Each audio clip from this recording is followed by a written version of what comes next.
Okay, the stream is live. We're all set, Mr. Chair. I call to order this special meeting of the University of Minnesota Board of Regents, and good morning to one and all, and thank you to those who are joining us via the live stream. Before we begin, I want to acknowledge that we once again meet under Minnesota open meeting law provisions that allow us to conduct meetings by electronic means in situations like this. For Regents, just a quick refresher on our protocol for the meeting today. All votes will be recorded by roll call as required by the open meeting law. And for any action before us today, Mr. Steves will take the roll call. And please, again, keep your comments as concise as possible. Robert's rules suggests that speeches on a topic should be limited to 10 minutes or less. This rule has worked well for us in recent meetings, and we'd like it to be in place again for this meeting today. And finally, since it will be difficult for Regents to signal to me that they'd like to speak at the start of each discussion, I will again call on Regents for their questions and comments in alphabetical order. If you don't wish to speak, you're welcome to pass. So I'll use this alphabetical system only once per agenda item, and to keep everybody fresh and on their toes, I'll reverse the order from time to time, and when I do that, I will start with Regent Swigum. If you have a comment or question that you believe can't wait until your turn in the alphabet, or you wish to speak a second time on a topic, please, as we just discussed, use the raise hand feature within Zoom, or alert Jason Langworthy via text that you'd like to speak. Staff will keep a speaker's list for me, and they'll text that to me. Please don't jump in without being recognized. In order to have the best sound quality for the meeting and the live stream and video recording, participants will be muted until I call on them to speak. Please do not mute and unmute your line. The staff will do it from this end.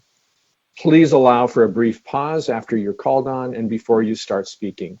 The only time when all microphones will be turned on is when I'm asking for a motion or a second.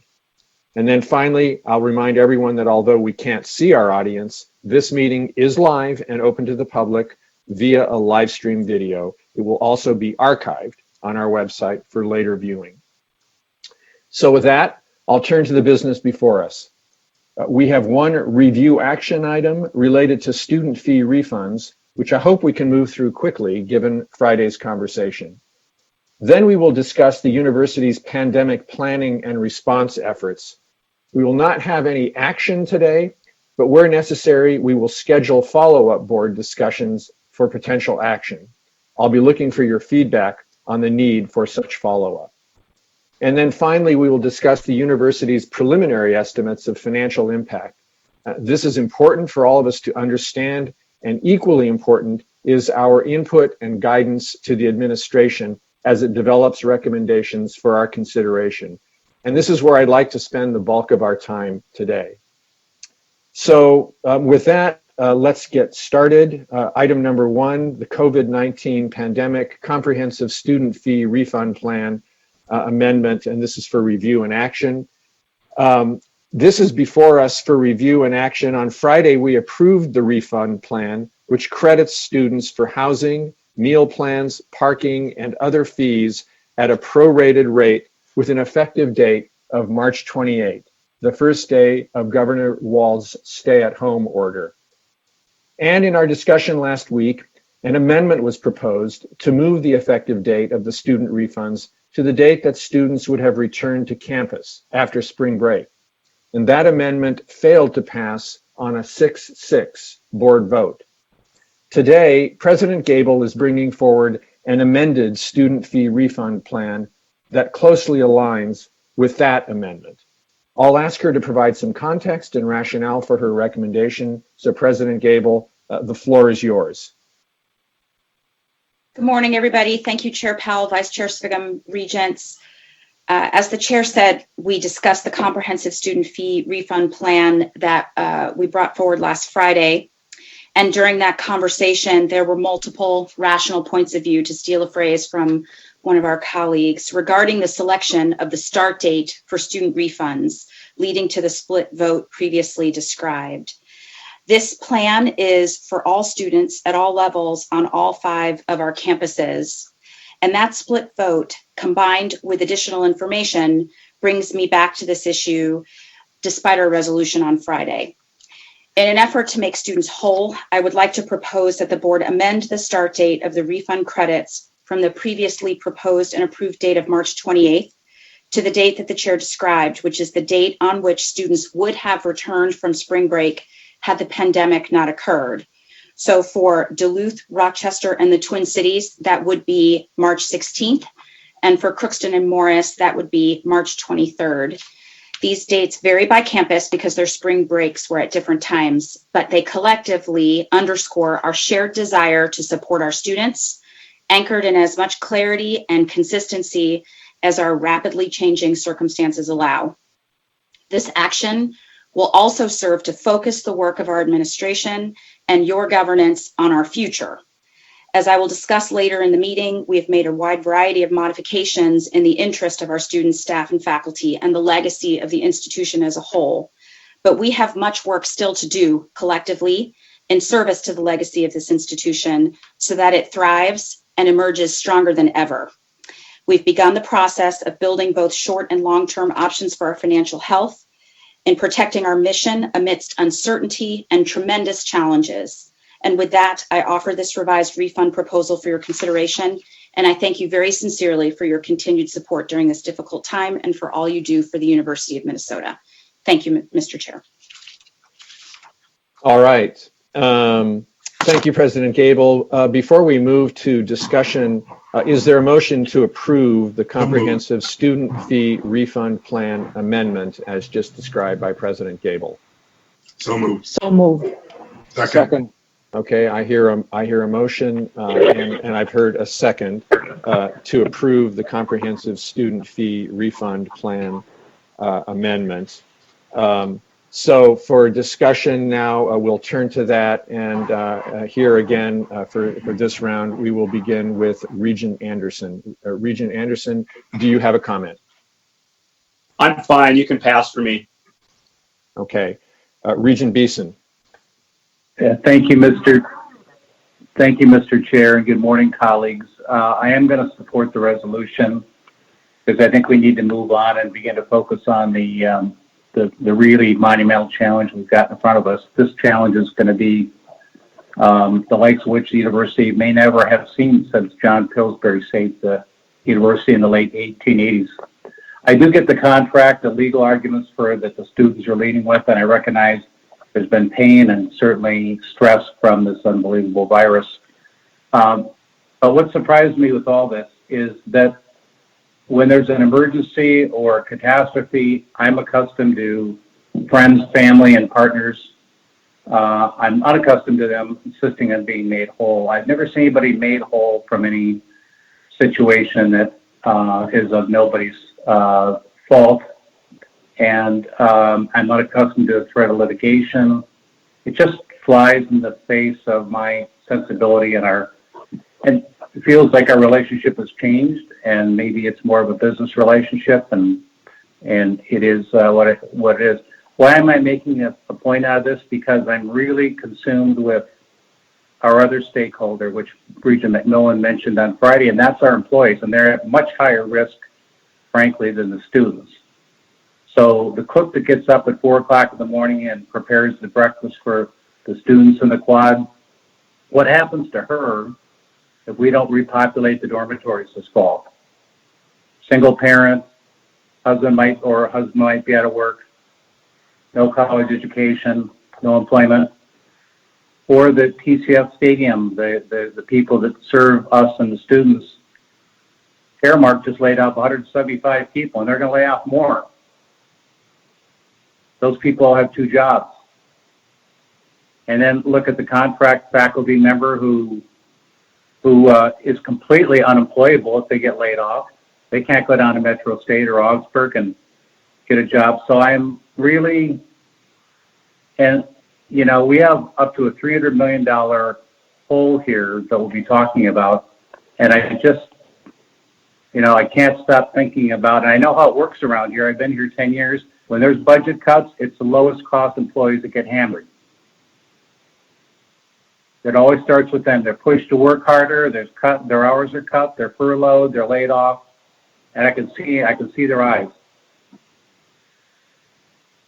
So, I would like to ask MSA to think about, and I haven't been in any of these direct conversations, but I've talked to parents who would like to donate the money, or their students or their children. They'll donate their money back, or there's an option to give back and put into an emergency fund, because the needs really vary quite a bit. Some have no needs, some have really significant needs. And I am moved by the students' most recent concern about losing summer employment. That is really immediate. I do get that as well. But I really just think we could do better with this, and I really like to see something developed where we can get some money back to those that are in most need. So I will support the resolution. Thanks for all the work on everybody's part. Thank you, Regent Beeson, and I'm sure President Gable has captured the thought on some sort on an employee-oriented fund. We can come back to that perhaps later in the meeting. Thank you, Regent Davenport.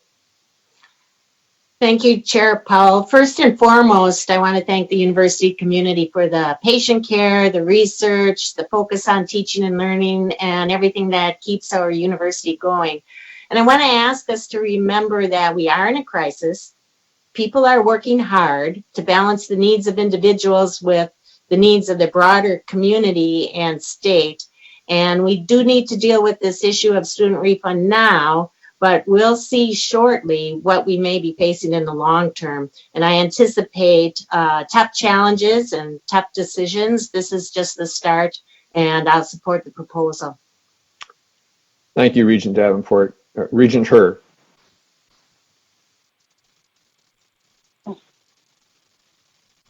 Sorry. Yes, just one comment. Yes, and I am supportive of the motion, but just wanted to add that I've received the emails, heard the concerns from the students, and as new information comes forward, I think we are in a position where we can pivot and try to make the best choices as we can and as we go along. And as we will see today on our agenda, there are lots of pieces that we'll have to pay attention to. So I'm just going to put my commitment out there to be vigilant and to keep the mission and the work of the university upmost in how I contemplate and deal with these issues and resolutions. So thank you. Thank you, Regent Her. Regent Sue. Thank you, Mr. Chair. I support this amendment. I want to thank the president for bringing it back to us. But I do think we have lost the trust of students and parents, and we have a lot of work to do to regain that trust. I believe that we should immediately announce a tuition freeze and maybe do more at a later date in terms of reducing tuition. I think this is the time to do it. But I don't plan to bring an amendment, but I do have some questions about some of these other fees that we've been made aware of through emails from students, and that is the collegiate fees and the lab fees, and I suppose there are other fees too that I'm not going to read off. But what are our plans to refund those fees? Thank you, Regent Shu. President Gable, would you like to respond to those questions? Yes, thank you, Mr. Chair. Regent Shu, collectively in policy, the fees that you're referring to are called course fees, and underneath the course fees are all of the different categories of fees that you describe. They are varied. They're sometimes assigned to specific courses, sometimes assigned to programs, sometimes assigned in a variety of ways, depending on what the student has registered for, what their major is, et cetera, but they're captured in one policy. The way that policy works is it actually anticipates refunds in ways that some of the other fees that we've addressed, the ones that we're addressing right now, don't. So it didn't anticipate anything like what we're dealing with now, of course, but it did anticipate if something was canceled or if a fee was assigned to a service or asset of some kind, broadly speaking, that did not occur, that it could be refunded. And those are generally looped together at the end of the semester. Now, we're in a unique situation where it's very clear where a line of services has ended as things have gone online. And so the provost, chancellors, and I are working on instructions that would be distributed across the system, reminding everyone of this policy and asking them to take a student-centered focus on how they would determine what occurred and what didn't occur in association with each class or each program as a result of going online. Normally, that would be a very localized decision where each professor or program or department, depending on how the fee was assigned, would be made. But we're going to do this systematically so that there's consistency and fairness in the refund of those fees. But we do ask for patience from the university community. These are literally, when you look at them collectively, tens of thousands of individual decisions on course by course and student by student basis for incremental refunds that we will make, but need some time to calculate, gather, benchmark, et cetera. Thank you, President Gale. Regent Hsu, do you have a follow-up, or does that answer the question? Yes, thank you, Mr. Chair, Madam President. I just think we should make an announcement that those fee refunds will be forthcoming. Thank you.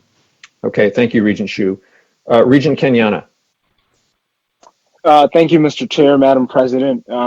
Just want to thank the university community for just being patient and understanding and all the work on this, and thank the President for evolving the policy as the information and the situation changes. Other than that, I'll be supporting the resolution. I don't have further comments, Mr. Chair. Thank you, Regent Kenyana. Regent Mayeron. Yes, thank you. I will be supporting the amendment as well.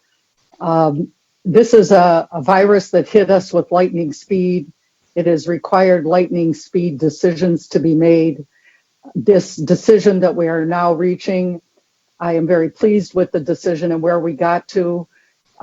We can all look back and say, gee, we wish we had gotten to this decision in a less tortured fashion. But given the magnitude of the decisions that are being made every day, every hour by this administration, which comes out in our next part of the agenda, I fault no one for this, and I am happy that at the end of the day, we all know how to get to the right place, which is what I think we are doing by hopefully this resolution passing. So I support the resolution, and thank you, President Gable, for bringing it back yet again. Thank you, Regent Mayeron. Thank you. Regent McMillan. Thank you, Chair Powell. I will also support the President's proposal here. And I just want to quickly echo and perhaps build on Regent Beeson's comments and my comments on Friday. There's a lot of stakeholders here. And if we single each group out and try to make sure the outcome for each individual group of stakeholders is perfect and perfectly fair, it's never going to work. And I don't think I need to repeat what Regent Beeson said, but there's a lot of people here who stand in more of harm's way than even our students who are our customers. And I think we're getting to the right place for them. But as we go forward and deal with our professional and administrative staff, our faculty, our labor agreement staff, our administration, we're going to have to find ways to balance outcomes, and there's going to have to be a shared commitment here. And if the board picks up a theme where we make sure each of those groups is perfectly treated, and we don't do some broad macro balancing of interests and commitments and contributions and pain, if you will, we're not going to find a way through this. So I just hope we can move forward with a bigger picture view. So I will support President Gable's proposal. Thank you, Regent McMillan. Regent Rocha. Thank you, Mr. Chair. I join the chorus of those thanking President Gable for bringing this back to us and getting to what I have believed all along is the principled and appropriate result. I would also like to thank the students, if that's the right word, but to commend the students' leadership for standing up and taking a position on a matter that I think is of importance to all students, and doing so while they're dealing with all the challenges that the current environment has created for everyone. So, and I hope that they continue to remain engaged very actively in this conversation. You can see from some of the comments from my colleagues that there will be some difficult decisions to be made, and I think it's really important that students are a part of that discussion and maintain that conversation at this engaged level. I would just comment on a couple things that have come up, but from previous speakers, that this really isn't a function of us, picking one group over another at this point.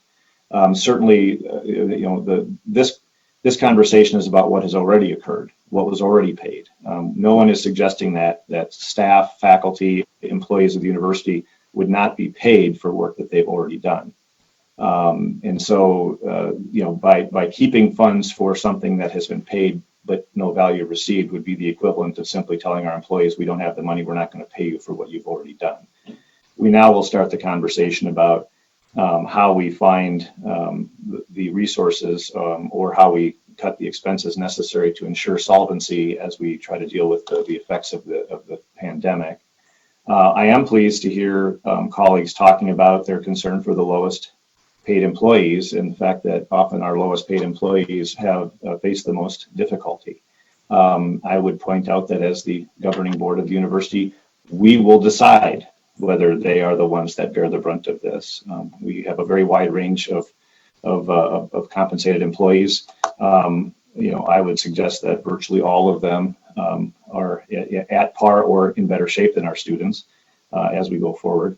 From a financial standpoint, we have many people who receive substantial compensation, and so when it comes down to who will be sharing that enterprise, as the previous speakers have mentioned, I think that's something that the board will ultimately dictate. So I would just call on my colleagues to think about equity and think about that type of fairness as we try to address these issues in the upcoming conversation. So with that, I'm enthusiastically supporting what I believe is the right answer in us treating our students appropriately and fairly. And thank you for the opportunity to get to this point.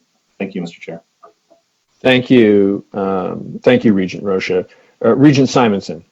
Thank you, Chair McMillan and President Gable. I too very much support this resolution.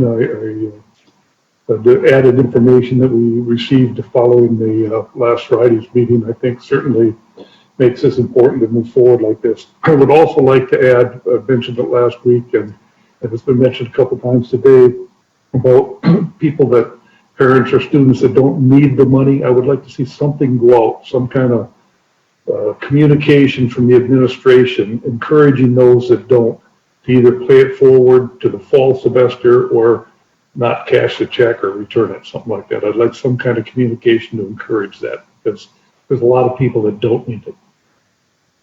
Thank you. Thank you. Thank you, Regent Simonson. Regent Swigum. Mr. Chairman, thank you, and colleagues, hi today. It would have been my druthers, but in life we don't always get our druthers. It would have been my druthers to stay with our action of last Friday and the March 28th date, which was focused on a decree by Governor Walz, stay-at-home decree, stay-at-home order. I think it was a very wise decision. I believe, very, very honestly, that we need to recover fixed costs of residential housing and dining, as well as the actual costs of per day. There are significant fixed costs, but in a way to reach out and to work together, in a way to be gracious to all of us, each one of us together. With the new information, as Randy mentioned, that came forward in that Duluth memo, I support strongly the president and her recommendation today. I think as we look at it, though, let's not pull a blind over our eyes.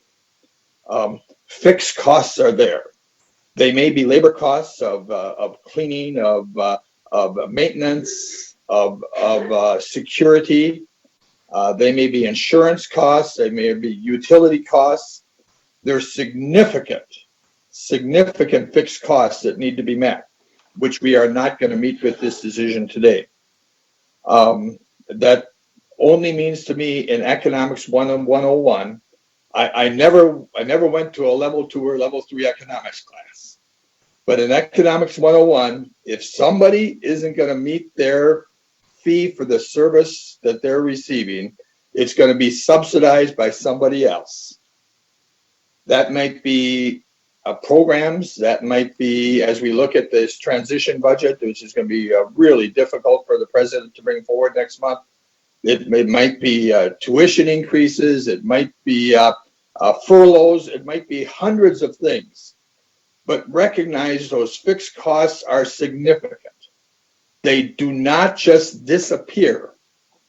And while we today will make our students whole with the new information, which was important. Had we had that last week, that Duluth letter, I think we would have made a different decision.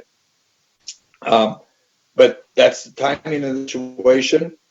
Those fixed core costs will be subsidized by someone else as we move forward in the future. I wish I could tell you exactly what those costs are. I've asked for them, but as you would guess, they're very, very hard to come upon.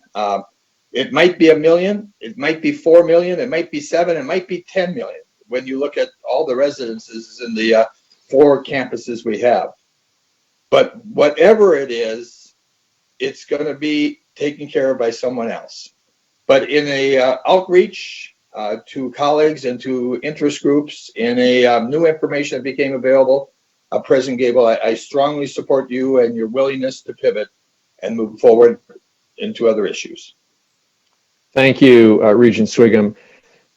Before I comment, I just want to check on the speakers list, and I'll just look. Okay, it looks like we don't have anyone else. We have no other speakers at this time, so I'll just make a few of my comments. Obviously, I supported the original resolution last Friday. I will tell you, though, that I am thankful to the president who contacted me over the weekend after reflecting on the conversation that we had on Friday, and really her desire, her sense that the board divided on this issue, and a very strong desire to get an outcome that could really reflect a stronger board consensus. And so I want to thank her for that reflection and for her willingness to bring this up one more time in an effort to find a stronger place for the board. I do appreciate that. So now, since our meeting is being held electronically, I beg your pardon. I think we have one final speaker, and that is Regent Rocha. Yeah, thank you, Mr. Chair. Not to the topic. I think your comments close it out. I have a parliamentary question. Is this, I noted, I think that the movers and seconders, and I'm not sure who you called on for that, but I believe that they were on the, one was not on the prevailing side. Do you need is this an amendment or a reconsideration of the previous, or what's, if Mr. Langworthy could clarify, how does this affect the original motion? And then if so, I believe you'd have to have movement and perhaps a motion second by people that were on the prevailing side. Maybe I'm wrong on that, but if you could clarify, I'd appreciate it. Thank you. Thank you for that question, Regent Rocha. I had, Mr. Langworthy, I had Regent Hsu as having moved the motion, but I think the question on who the second belonged, there were a number of them. So if you could clarify for us. Mr. Chair, this amendment is a different amendment than what was considered by the board last week. Last week, you considered an amendment that would have backed up the effective date to March 18th. This amendment backs it up to March 16th. And so it is actually this is a different consideration than what you voted on last week. Okay. Thank you, Mr. Steves. Regent Rocha, does that answer the question? Mr. Chair, no, because it was the final motion that passed. I believe it was 8-4. Because Mr. Regent Hsu was not on the prevailing side. I don't believe that he can bring the motion to reconsider the original, and unless you're treating this simply as an amendment of that, in which case then he could. I'll let Mr. Steves help us, but my understanding is that the dates really for this amendment are actually different, and it is a different motion. Mr. Chair, we've been bringing this forward as an amendment to an adopted board action, so it's not a reconsideration. Okay. Regent Rocha. Mr. I won't belabor the point. We're getting to a good place here, but that somewhat, consumes the whole concept of reconsideration because it was the kind of the fundamental discussion. But excited to be moving forward with it. Thank you. All right, thank you. So as the meeting is being held electronically, the open meeting law requires that we do record a roll call, and Mr. Steves will now call that roll. Regent Anderson. Yes. Regent Anderson votes yes. Regent Beeson.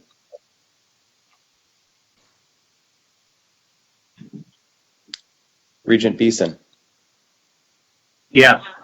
Regent Beeson votes Yes. yes. Regent Davenport.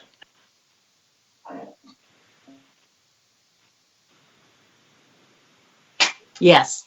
Regent Davenport votes yes. Regent Herr. Yes. Regent Herr votes yes. Regent Hsu. Yes. Regent Hsu votes yes. Regent Kenyanya. Yes. Regent Kenyanya votes yes. Regent Mayron. Yes. Regent Mayron votes yes. Regent McMillan. Yes. Regent McMillan votes yes. Regent Rocha. Yes. Regent Rocha votes yes. Regent Simonson. Yes. Regent Simonson votes yes. Regent Swigum. Yes. Regent Swigum votes yes. Chair Powell. Yes. Chair Powell votes yes. Mr. Chair, there are 12 in favor and 0 against. All right, the motion passes. Thank you all for your discussion of this issue and work we've done here. And again, thank you, President Gable, for initiating this third round. Let's move now to item 2, a review of the university's comprehensive planning and response efforts to the COVID-19 pandemic. So the purpose of this presentation and discussion is not only to understand the university's preparedness and response to the COVID-19 pandemic, but also to assess and determine whether any further board review or possible action is warranted. And so, President Gable, please, will you begin and walk us through? Thank you, Mr. Chair. Vice Chair Svigum, I have to begin, of course, and I hope you will all join me in wishing Regent Beeson a happy birthday.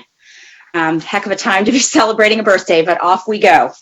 So it's nice to see all of you virtually. I hope everybody is safe. I will add my expression of appreciation to those offered by Regent Davenport previously, to our entire university community, faculty, staff, and students, especially all of our clinicians and everyone reporting essentially in on the front lines. We are extremely grateful. If we can throw up some slides and go to the next slide. Members of our board across the university's nearly 170-year history, we have faced countless challenges before. And while those that we face today are unique, they're actually not entirely unprecedented. I've actually forbidden my team from using the word unprecedented. I think we're a little over that word, but I want to give a little context for you all as we think about what lies ahead of us. Over a century ago, the university confronted the 1918 flu epidemic, which brought a lot of new elements of uncertainty to our university community. And at that time, we had to postpone class openings. Nearly 3 decades later, the state of Minnesota experienced a polio outbreak that also caused the cancellation or delay of the start of school, and at that time even canceled the state fair. We have been challenged before, we have emerged stronger, and we will do that again. This generation, through these challenges, has just really shown us what they are capable of, how deep they're willing to dig. They have pulled together, and we're going to continue to do so. I would like to thank everybody individually. I wish I could, but I do want to express my collective and sincere appreciation for the long hours and steadfast effort our campus community has put forward. They have been flexible, they have been selfless, they have been able to pivot as we did this morning and recognize that information is coming at all of us very quickly, that there is a lot of uncertainty, that we will make decisions, we will regroup, and we will make decisions again and again. Next slide, please. Members of the board, on January 22nd, we initiated a COVID-19 focused university working group, which was then shortly thereafter followed by the convening of the Emergency Management Policy Committee COVID-19 team, which I chair. I requested all units, departments, colleges, and campuses across the system to share their respective COVID-19 contingency plans and preparations, which included the initiation of an incident command center on each campus. And then following Governor Walz's stay-at-home order, the university moved to its current operational status, which activated a number of emergency-only policies and allowed the university to seek state and federal resources in response to COVID-19. Next slide, please. Changes in our operational status led us to review and update administrative policies on campus, building closings, the state of emergency status, and some important human resources policy for employees, faculty, and staff, including an updated emergency leave provision. Next slide. We canceled all global learning abroad programs, including for May and summer, and discontinued all university-sponsored travel until at least May 31st. Next slide. We extended spring break for UMD, UMR, and the Twin Cities to recommence classes March 18th and move to alternative modes of instruction until the end of the semester. Next slide. At the conclusion of everyone's spring breaks across the system, students were encouraged to stay at home and continue classes online unless the safest, most secure place for them was on one of our 5 campuses. Residence halls, dining services, and other student services continue, and law enforcement and other emergency response personnel continue to keep our university community safe and secure. Next page. After hearing concerns regarding how grades would be handled this spring, we provided all undergraduate students on all campuses the option to choose between an A or an F, or a satisfactory, non-satisfactory. And for those of us like me who are new to the community, that's what we are locally using for pass-fail. SN is the equivalent of pass-fail. And moments ago, the board approved refunds for housing and residential life credits, as well as other fees and expenses, credits to the date on which students would have returned from spring break had the pandemic not occurred, for all students at all levels on all 5 of our campuses. Next slide, please. And one more. All university employees system-wide who were able to work remotely began to do so on March 18th, with only essential on-site employees reporting physically. Student workers, including work study and non-work study, are being paid uninterrupted, regardless of the work they can or cannot do through the end of their semester. Salaried faculty and employees are working via remote arrangements to the best they are able, unless they must come to their respective campus to continue university operations. Their compensation also continues uninterrupted. In addition, we also extended the following measures. Employees caring for children out of school do not need to take vacation or sick time. They are to work as their family circumstances allow. Emergency paid leave of up to 80 hours will be provided to faculty, staff, and student employees for COVID-related leave, and negative sick balances were extended. Next slide. The governor's peacetime emergency declaration on March 13th put us in a position to cancel or postpone events with attendees numbering more than 250, including the cancellation of all athletic events and the postponement of spring commencement. We closed rec centers and libraries across the system, although online library services continue to be available. and research labs are maintaining with minimal staffing and continue their current laboratory research under special circumstances only.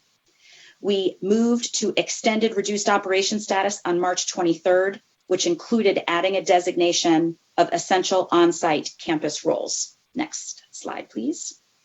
Throughout the university's entire pandemic response, we've sought to communicate regularly, providing timely information and access to resources for faculty, students, staff, parents, and the university community at large via email, social media, our Safe Campus website, which continues to offer the latest updates. Next slide. University Relations has also created a microsite on our university's webpage that highlights how our university family is making the most of this challenging time. I think we all need good news, and the reality is there is good news in this difficult period. From your pictures and videos with which you've tagged with the hashtag UMNProud, to how our innovation and creativity are helping those who need it most. And we've seen countless actions of service across our system over recent weeks, which instill gratitude and admiration in all of us. Next slide. To our efforts to identify ways to attack COVID-19 vulnerabilities, like being first in the nation to launch clinical trials of hydroxychloroquine. Next slide. And our rapid response grants, which launched the week of March 9th and to date have resulted in funding of 29 applications with 7 drug trials underway. Next slide.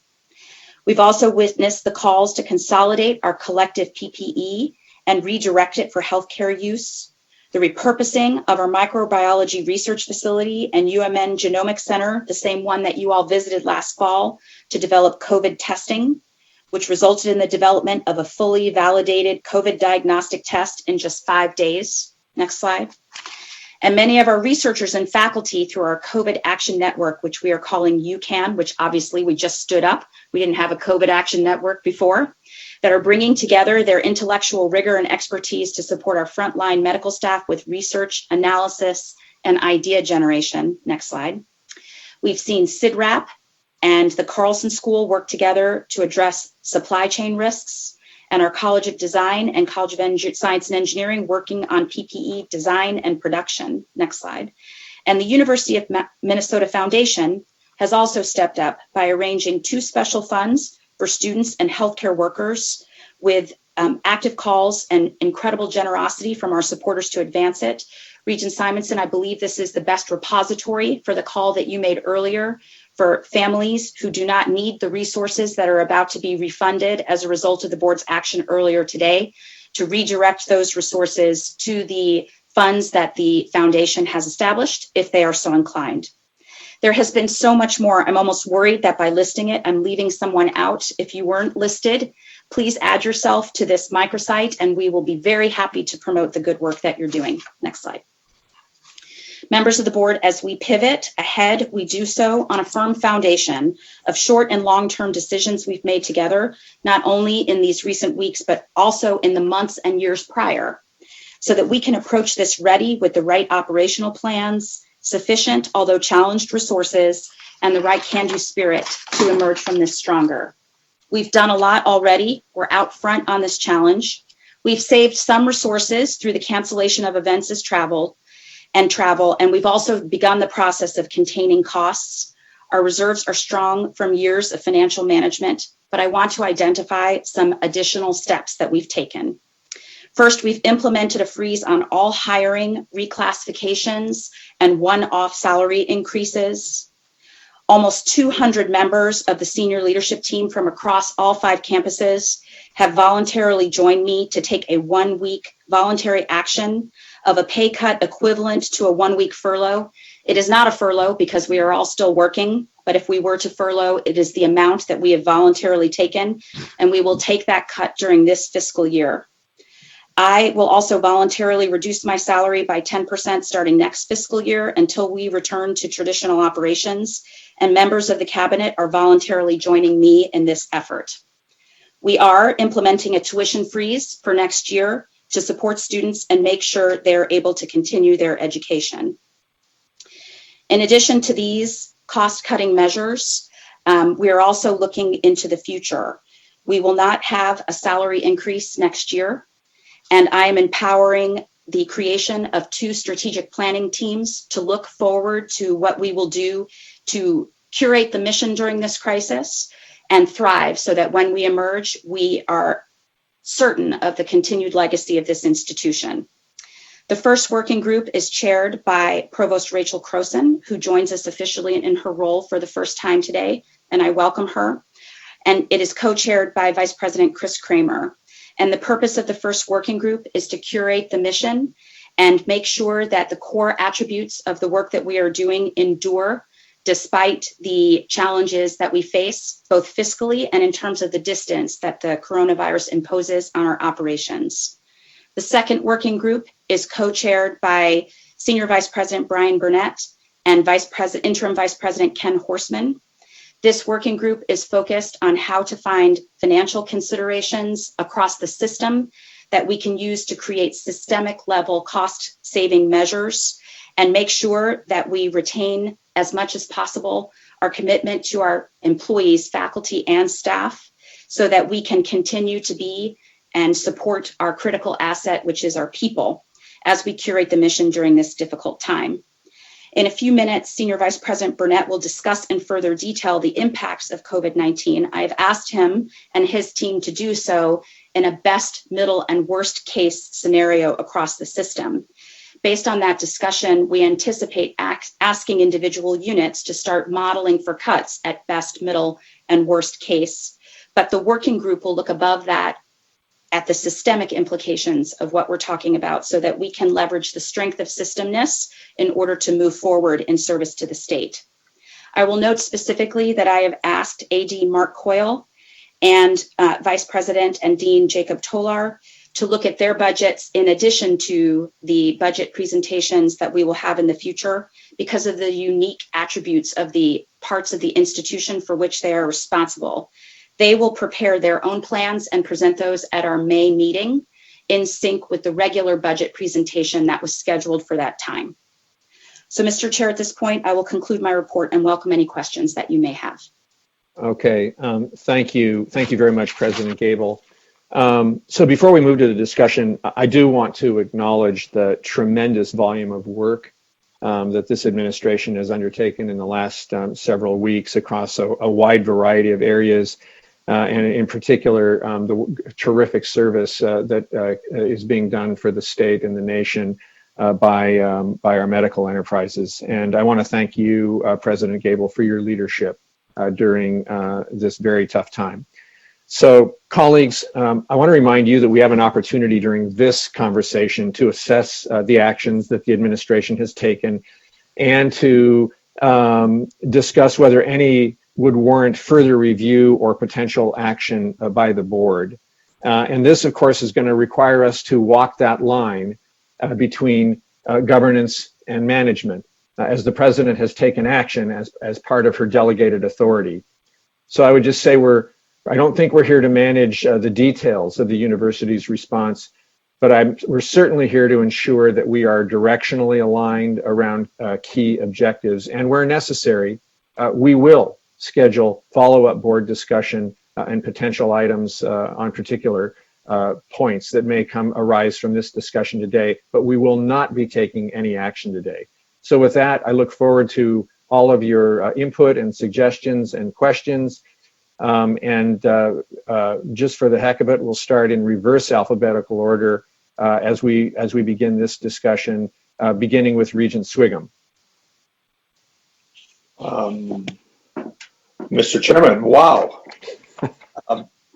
I'm sitting here rather impressed by the president with a personal example. Let me first give the administrative decisions that you and your team, and I mean your team, Joan, because I know how you have relied upon them for decisions and information.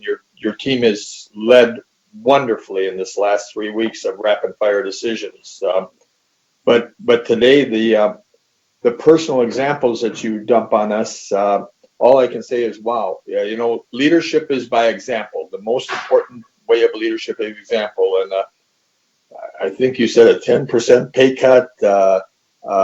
Your leadership team taking 1 week furlough with working but not getting paid.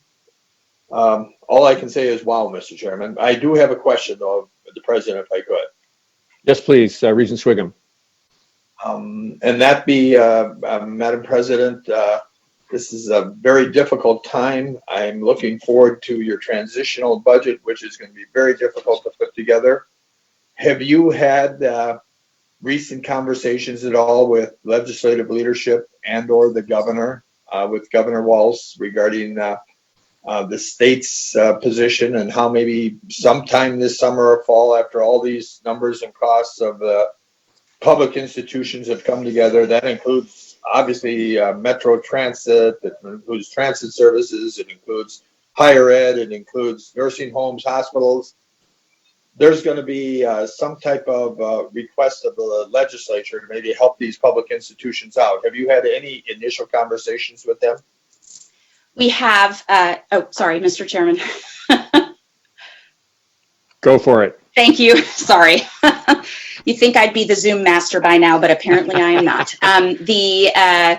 Mr. Chair, Regent Swigum, yes, we have been in constant communication with the governor's office, with party leadership, with committee leadership, each step of the way on a variety of levels, including our scientists helping with the modeling and with some of the design, obviously our clinical care, the work that we've been doing in the medical school and with our other health sciences colleges and Health Fairview, the rapid design of serology testing, the drug trials, et cetera. With regard to the financial side to which you refer, we made the governor's office and the majority and minority leaders' offices aware of this presentation, including the financial information that you'll hear from shortly and the projections that Senior Vice President Burnett are about to present. So they're fully aware of our position, its strengths, and also its challenges. Okay, thank you, President Gable. Regent Swigum, other questions or comments? Thank you. I'll move on to our colleagues. All right, thank you. Regent Simonson, any questions or comments? Just a couple of comments. Thank you, Chair McMillan, and thank you, President Gable. I really appreciate the overview that you gave us. I was really looking forward to the strategic plan we talked about a while back, but I understand that's put on hold, so I look forward to the new budget. And you covered an overview of where you're lowering expenses, and I really appreciate that too. But I look forward to the budget and also where we could have increased in revenue in that budget. I don't know where we're going to go during this time, but I have some ideas, so look forward to it. Thanks.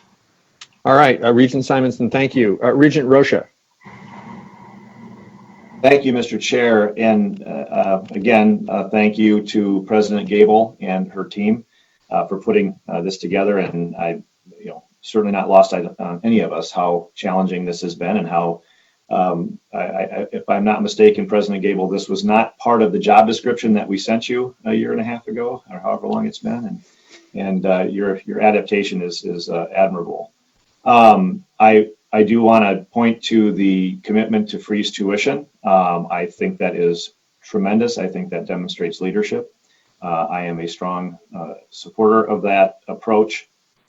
Part of this going back to the 30,000 foot view of what's happening in our world right now, I think that as we go forward, we have opportunities as a higher ed community across the nation to take a look at how we are structured, what types of costs we currently maintain, and whether we can bend the curve, so to speak, if not just directly change the point of the curve to address some of the costs that have made higher education very challenging for so many people in society to attain, or for those who do come out with obligations and debt that make it very difficult to move on after they achieve their education. So while we will be doing some of these things now in the immediate term to respond to this involuntary assessment of how to cut some of these costs, I would do so and hope our peers across the nation and trustees and regents across the country take a look at how we go through this process with the intent of sort of writing that track for all people, for all students, for all families, going forward, and that in no way is to diminish the value of what we receive from those who work day in and day out and change lives every day with their research and with their support of the university. But nonetheless, this is really a remarkable time, and I hope we take advantage of that. I would also then just make the appeal. I appreciate Chair Powell referring to additional meetings going forward. As we do move forward through these challenging times, we have rules, we have authorities that are in place for reserved powers and for delegated authorities. This is the true test of our commitment to following those dictates. And so I appreciate the president bringing this forward to us as she has Friday and again today, but would just urge us to maintain a laser focus on ensuring that we abide by our own rules as well as open meeting law and other considerations as we go forward. I think the public has a right to expect that of us, and so I just want to make sure we're all committed to that going forward. And otherwise, again, thank you to President Gable, and I will listen to my colleagues' comments from here. Thank you. Thank you, Regent Rocha, for your comments, and in particular your comments on our own commitment to our rules, which I think it's an excellent comment. I'm committed to that, and I appreciate your raising it. Regent McMillan. Thank you, Chair Powell. My comments are in the spirit of Regent Swigham's as well, and thank you, President Gable, and thank you to the leadership team that I know is working insane hours right now to try and get their arms around this as best they can at this point. So the leading by example and your selfless commitment here to being leaders and to taking initial steps that get at some of the cost side issues that we know we have to tackle are deeply appreciated by this regent. And I'll look forward to a couple more questions and comments, but I think I'll save those for the conversation about best, medium, and worst case outcomes. Thank you, Chair Powell. Okay, thanks, Regent McMillan. Regent Mayron. I think that Regent Sviggum and Regent McMillan have captured my take on this. This has an enormous wow factor. Regent Rocha, you're right. I am confident, even though I wasn't involved in this, that dealing with pandemics was not in the job description when the university embarked on searching for a new president. But I can tell you, I can't think of an individual who we are in better hands in than President Gable and her team. What they have accomplished in the last basically 30 days, and perhaps it's less, is simply mind-boggling to me. The many decisions, good decisions that they have made. Will there be times where we relook at them? Sure. But the fact that they have been able to accomplish so much in so little time, I think just deserves all our thanks. And so thank you, President Gable, and to your team, and for the leadership you've taken with respect to salary cut, furlough, et cetera. Regent Sviggum has said it, that you lead by example, and you're truly leading by example. So thank you. Thank you, Regent Mayron. Regent Kenyana. Thank you, Mr. Chair, President Gable. I want to echo the comments of colleagues and I really thank the president, the administration, and all the staff and faculty at the university. I'm glad that we're having this conversation now and not letting the previous discussion overshadow the many more good decisions that have been made and all the work that's been done by everyone in our university community.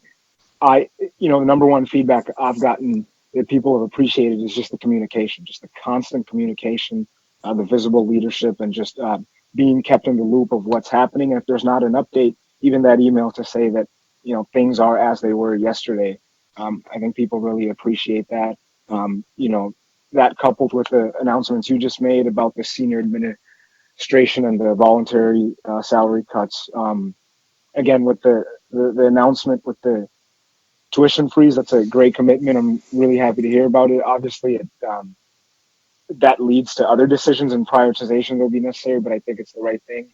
And kind of to what Regent Rocha was alluding to, the consequence of such a decision isn't just here in Minnesota and at the University of Minnesota, it's national, because we often sit here and we look at, well, what are our peers doing? And kind of use that to benchmark, and that's often appropriate. And hopefully boardrooms across the country, someone will say, well, look, Minnesota froze theirs, and hopefully we can kind of be an example and really be out front on this. And hopefully our sister and brother institutions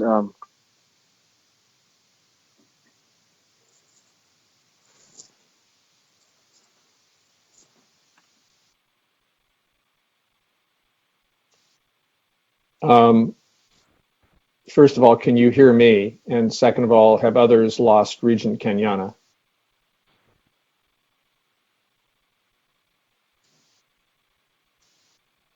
I hear you, Chair Powell, and I also lost Regent Kenyana. Okay, so if the system administrator could work on that, and why don't we have you been able to get Regent Kenyana back? I'm checking with him right now, Regent Powell. Okay. While we're waiting, let's move on to questions or comments that Regent Shu might have, and then when we get Regent Kenyana back, we'll allow him to finish. Mr. Chair. Oh, there you are. I discovered I was talking to myself after a while, which is not new. I do that often, but my apologies. May I continue? Yes, please. What's the last thing you heard? If you were listening, that is. I was listening. It was about a minute ago, and I think you were commenting on our leadership on the tuition freeze, and that might have repercussions across the country. Right. Okay. Thank you. Yeah. So hopefully that's an example that other institutions will follow. And then I was just going to wrap up by commenting on something that Regent Rocha brought up. We're definitely working in a way that we haven't before, and other institutions are. And definitely with these past two special meetings, we've been on a compressed time frame. But to whatever extent the administration and the board office can try to make those docket materials publicly available as quickly as possible. That's a feedback item that I've heard. I think it was posted this morning, and it was also Friday morning after the past meeting. So whatever extent we can try to get that out there so that the public can join us in the conversation and have time to read and process. But I just want to reiterate the thanks, and thank you, Mr. Chair. All right. Thank you, Regent Kenyana. Regent Shu.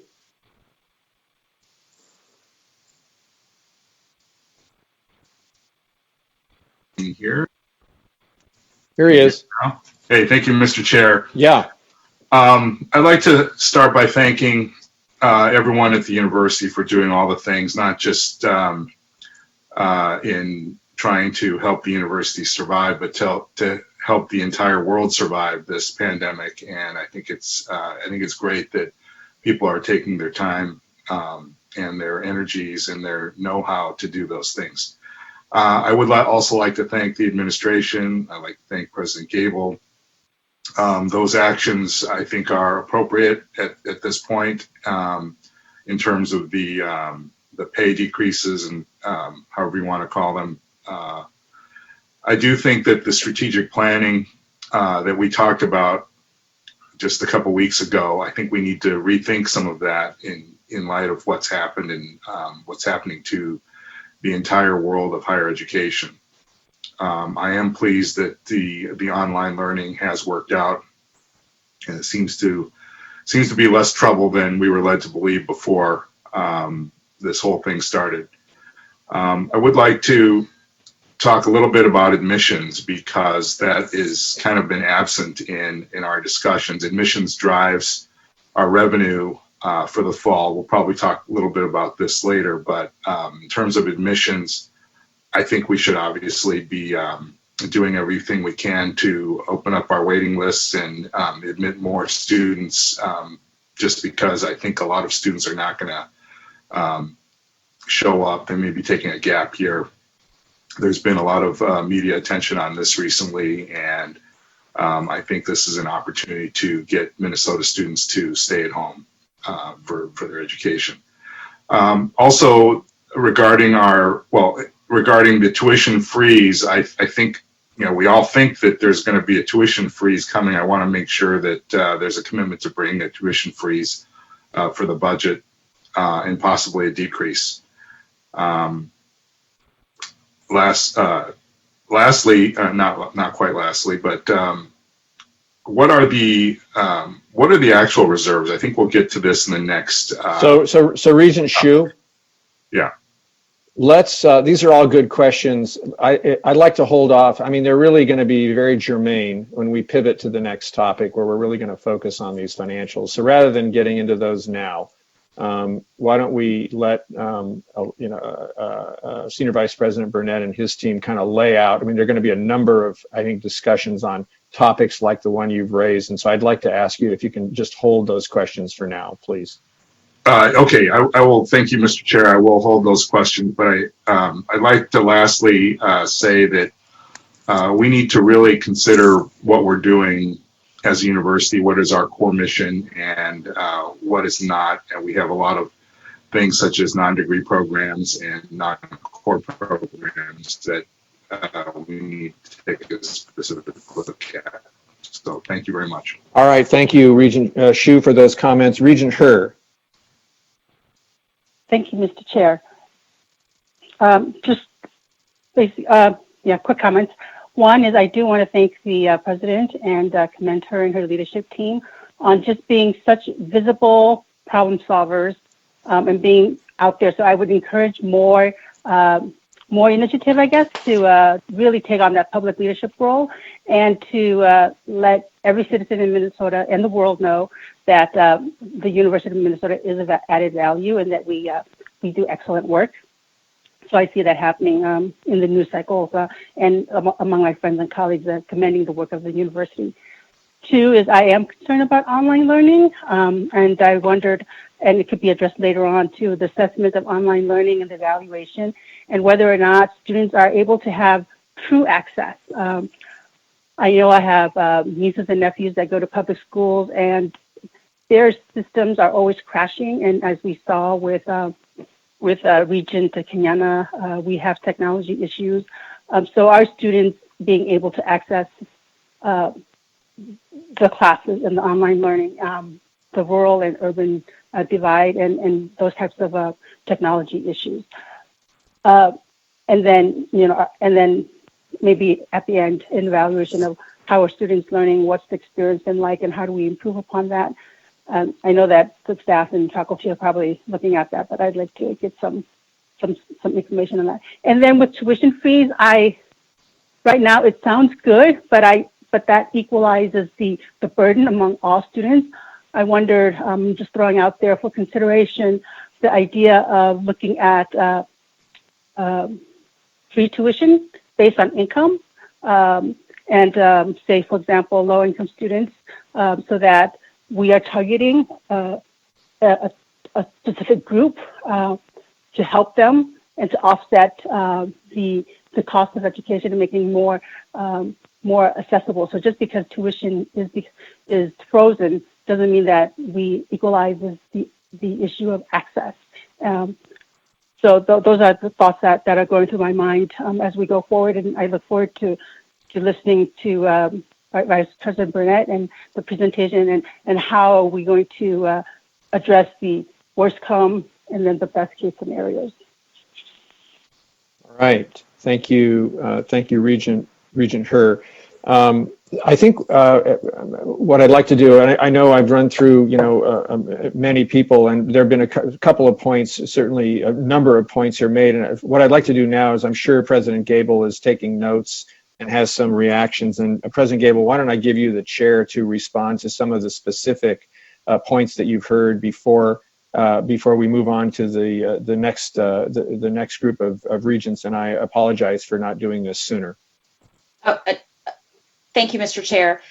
Just one point that I want to make, just in the interest of clarification, is that we are going to be proposing a tuition freeze, and the budget projections that you're going to hear from Senior Vice President Burnett assume that tuition freeze subject to the approval of the board, apropos to the governance remarks from Regent Rocha.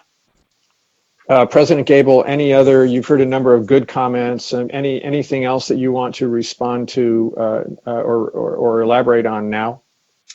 Just appreciation for the recognition of the team and the work that the team is doing in order to serve the community and prepare the university for the next chapter. Okay. All right. Thank you. Thank you. Regent Davenport. Thank you, Chair Powell, and I echo the thanks to President Gable and her team for their demonstration of personal commitment to the university and to our students. And again, we know there are challenges still coming, but President Gable, you're setting a tone on how we move forward. So I look forward to the presentation and further discussion. Thank you. Thank you, Regent Davenport. Regent Beeson. Chair Powell? Yes, Regent Beeson, do you have any questions or comments? Thank you, Regent Powell and colleagues and President Gable. Thank you for leading by example. I think it takes the emotion out of the air when the president lays down these markers regarding the executive team's compensation, about a pay freeze, about a furlough at the upper end of the organization. I think that's really wise and smart when it's done early, and it doesn't wait for government to bail us out. Hopefully we'll get some help as we move through both the state and the rest of the recovery stimulus packages in Washington. As it relates to the tuition freeze, the area that I would be looking at, and this goes to Regent Herr's comments, is making sure we don't sacrifice the investment side. It's already fairly low, in my opinion, for a university of our size. If there's any silver lining coming through the coronavirus, is that hopefully Congress and the president will increase funding for NIH. And we're at the center of all that research. The research that they give us, I'll remind everybody, does not cover 100 cents on the dollar. We have to subsidize research from other dollars, and often that's been research, that's been tuition, if not state money.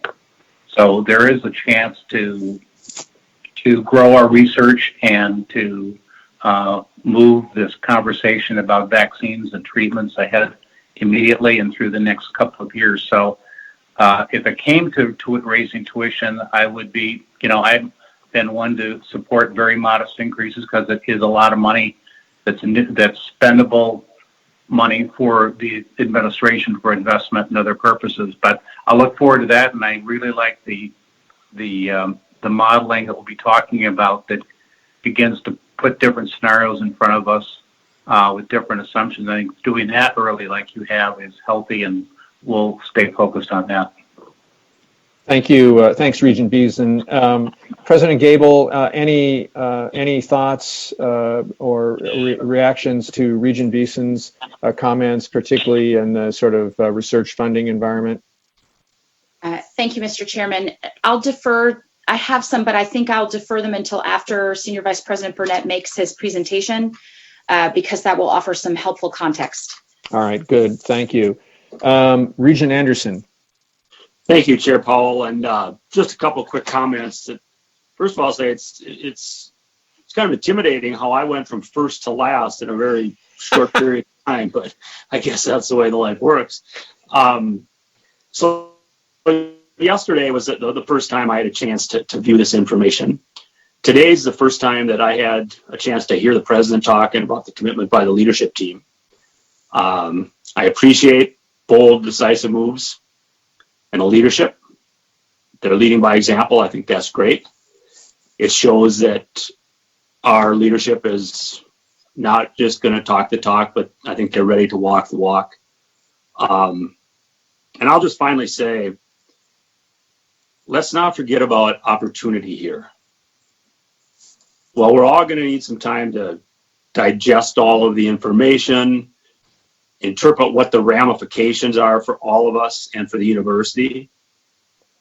I think in business, many times through my business career, when business wasn't going so great, that's when we look back and made really tough decisions that eventually brought ideas that allow us to change for the better over a long period of time. And so my point is, we're dealing with this really, really tough pandemic. But I think the leadership's in place to let us reflect, see what we can do. I think it was Regent Rocha that touched on this, on, college life in general, university life in general.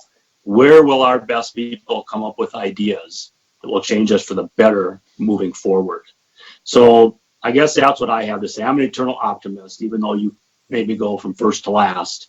I think let's concentrate on where we are and find the great ideas that'll make us be a better institution as we move forward.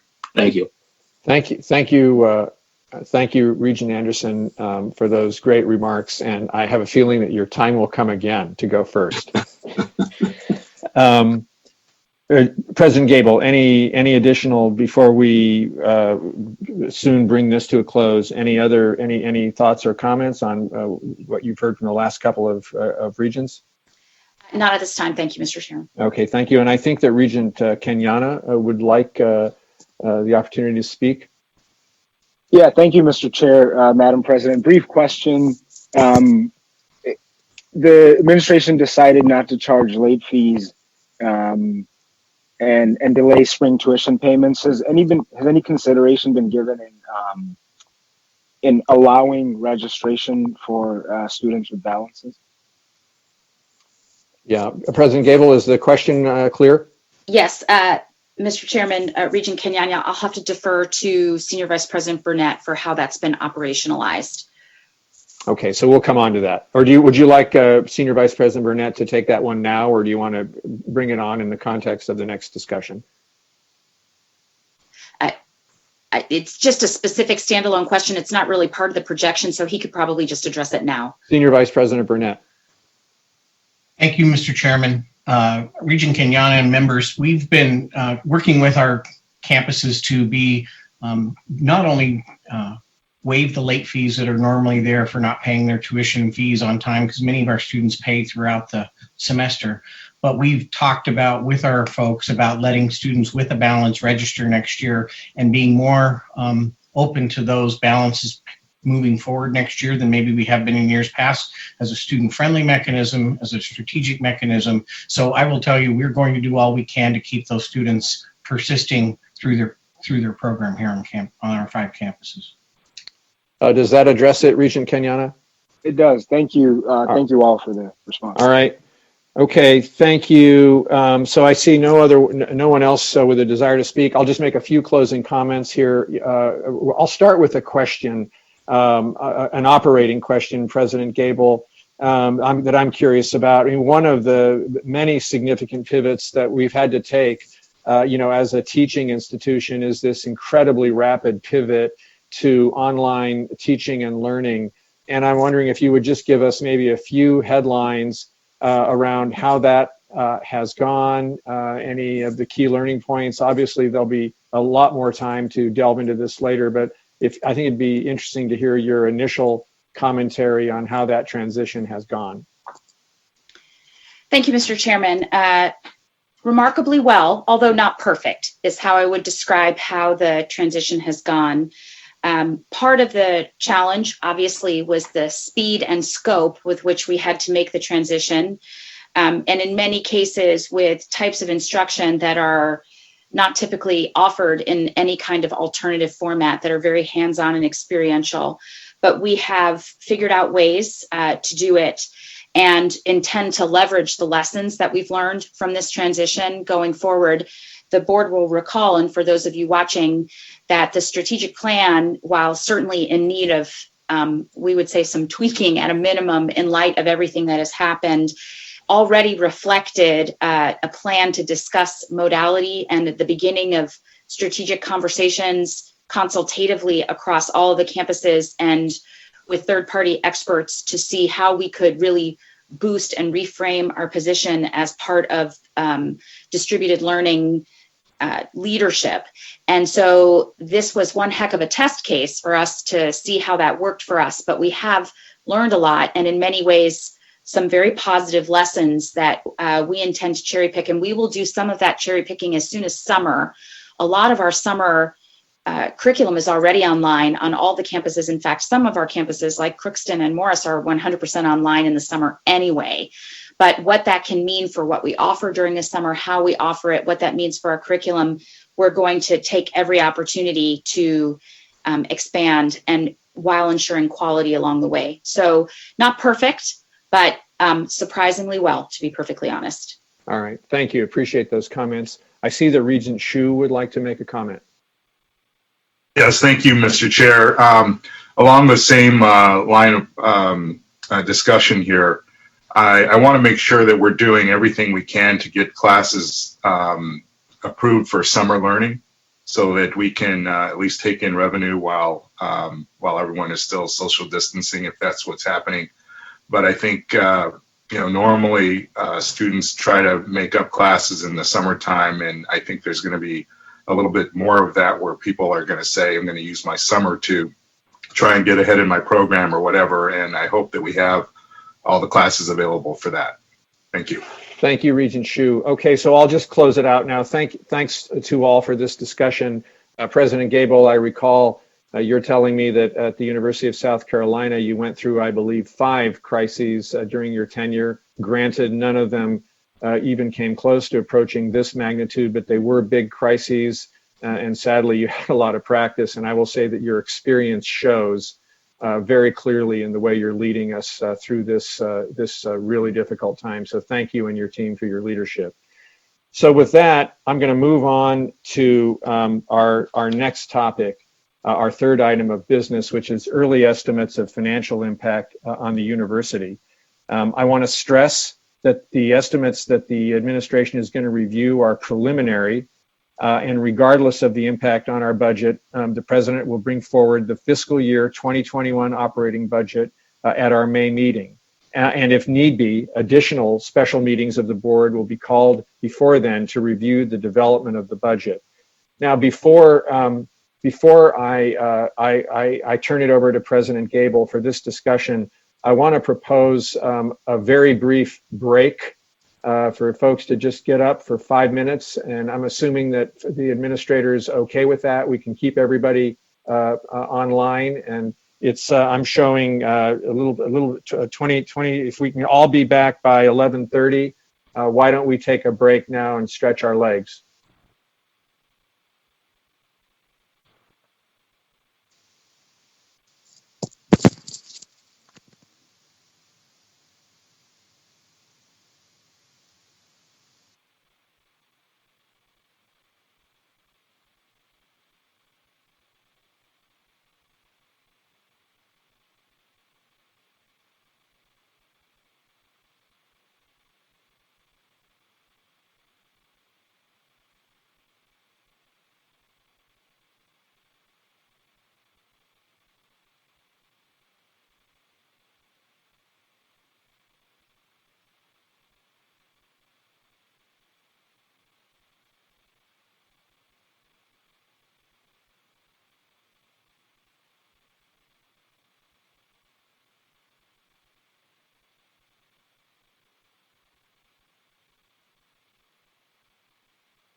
Hello, Brian, Mr.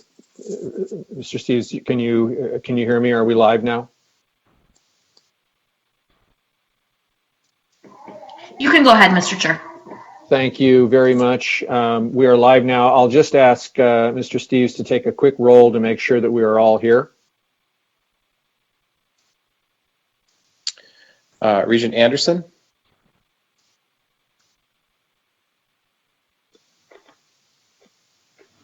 Yes. Okay, Regent Beeson? Here. Regent Davenport? Yes, present. Regent Her? Here. Regent Shu? Yes. Regent Kenyanya? Present. Regent Mayron? Present.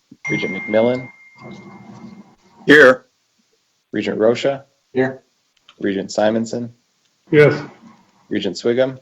Here. And Chair Powell, that's everyone. Okay, good, very good. Okay, so thank you, everybody. Welcome back. We're reconvening our April 7th Regents meeting. We're going to move to item 3, early estimates of the financial impact, preliminary discussion of the financial impacts. Before I turn it over to President Gable, let me just note that I'm pretty sure we are going to go past noon for this discussion. It is a very important discussion, and we want to have it carefully, so we'll take the time that we need. But with that in mind, if we can all, as we have been so far, very concise with our questions and comments. With that, I'll turn it over to President Gable. Thank you, Chair Powell. So at the beginning of all of our planning, as soon as the scope was even hinted at regarding the impact of this crisis on the institution, we were obviously aware that there would be a financial impact.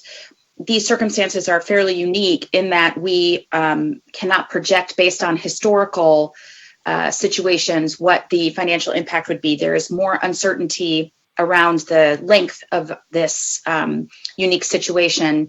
And so as a result of that, I've asked Senior Vice President Burnett and his team, notably Julie Tonneson, to do a best case, middle case, worst case type of projection to describe to you the nature of how we're projecting into the future, financially speaking. And with that, I'll turn it over to him. Senior Vice President Burnett, over to you. Chairman and President Gable, members of the board. Thank you, Mr. Chairman, President Gable, and members of the board.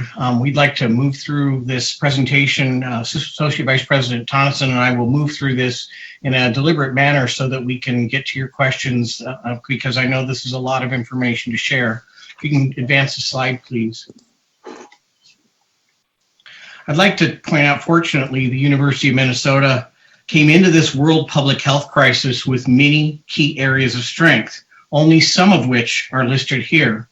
One key area I'd like to highlight are the recent investments that this board and this administration made in technology and our network that allowed our talented faculty to pivot quickly to an online or distance format in a matter of days to continue our educational mission. Slide, please. It should be noted that this is a highly fluid and evolving situation. We believe that revenue losses will be our key challenge, and it should be noted it differentially affects our units across the system. Obviously, a big unknown is the duration of this pandemic in Minnesota, across the US and around the world. Slide, please. For modeling purposes, as President Gable noted, we created 3 main planning scenarios to build our early estimates. And I think the most important words in this entire presentation are early and estimates for the university's financial exposure and impact. The best case was summer and fall essentially back to normal and proceeding as we had normally planned. And as you might imagine, the best case is becoming a more unlikely case each day. The second was our moderate case that has impacts through summer, but largely life is back to some whatever normal is by fall. The next academic year would not be affected as severely as summer in the moderate case. And in the severe case, if we have extended reduced status into fall and now nowhere approaching normal operations by spring 20 of 2021, we labeled that our severe case. And with that, Mr. Chairman, I'd like to turn over the next few slides to Associate Vice President Tonneson to walk you through how we came to these estimates for your understanding today. Thank you. Okay, very good. Please, Associate Vice President Tonneson, over to you. Sure, good morning. So with those basic definitions, we embarked on the task to estimate the financial impact of all that is happening to and around us as a university. The important thing to remember, as Senior Vice President Burnett and the President mentioned, it really isn't possible to be very refined in our estimates at this point. The dollars you see on this slide represent an estimate of revenue losses compared to what a normal or expected scenario would be. The totals by each category are not on this slide. We will get back to that in a couple of slides. But for the individual lines you see here, in some cases, we know what is happening to date and how that will impact the year. But in all cases, estimating beyond this immediate time frame is problematic. There is analysis here. I don't want you to think that we just pulled these numbers out of a hat. For example, I'm not going to go through all the details here because there are a lot of them, but let me give you some examples. For the tuition revenue estimates, we made assumptions about enrollment for each of the different categories of students, working with different people in the university to understand the potential here in different scenarios. So for example, in one case, we were dropping international enrollment for students with ties to Minnesota at a different rate than we're dropping international student enrollment for those without ties to Minnesota, or dropping reciprocity differently than resident and so forth. For the events and other sales, we looked at actual revenues from prior years and budgeted revenue for this year. And then by type of activity, tried to project different percentage reductions under the different scenarios. Athletics and study abroad did their own analysis to provide these numbers. Clinical income, we talked to the units involved with that and based some assumptions on drops in visits and billings and so forth. For this piece of the analysis, we have not netted any expenditure savings out, which will be on the solution side. So we'll talk about that in a bit. These are simply projected drops in revenue. Below the dark line, there, we wanted to mention a few things about two component organizations. Senior Vice President Burnett can add some details related to this, but in summary, for UMP, according to the CFO, they are experiencing losses of roughly $5 million a week. So at that rate, played out over time, the losses would be, as you see here. They are, again, these are revenue losses. They are taking action on the cost or the expense side. These are only the revenue impacts. For UMF, these are operating budget impacts for the foundation. They are anticipating the endowment return will be down, so the administrative fee that they collect for their operations will also be down. The distributions to university units from gift funds should not be impacted in this time frame, as most funds have a minimum of 1 year of available spending in reserve. So Senior Vice President Burnett, did you want to add anything at this point on the component organizations? Mr. Chairman, if I may. Yes.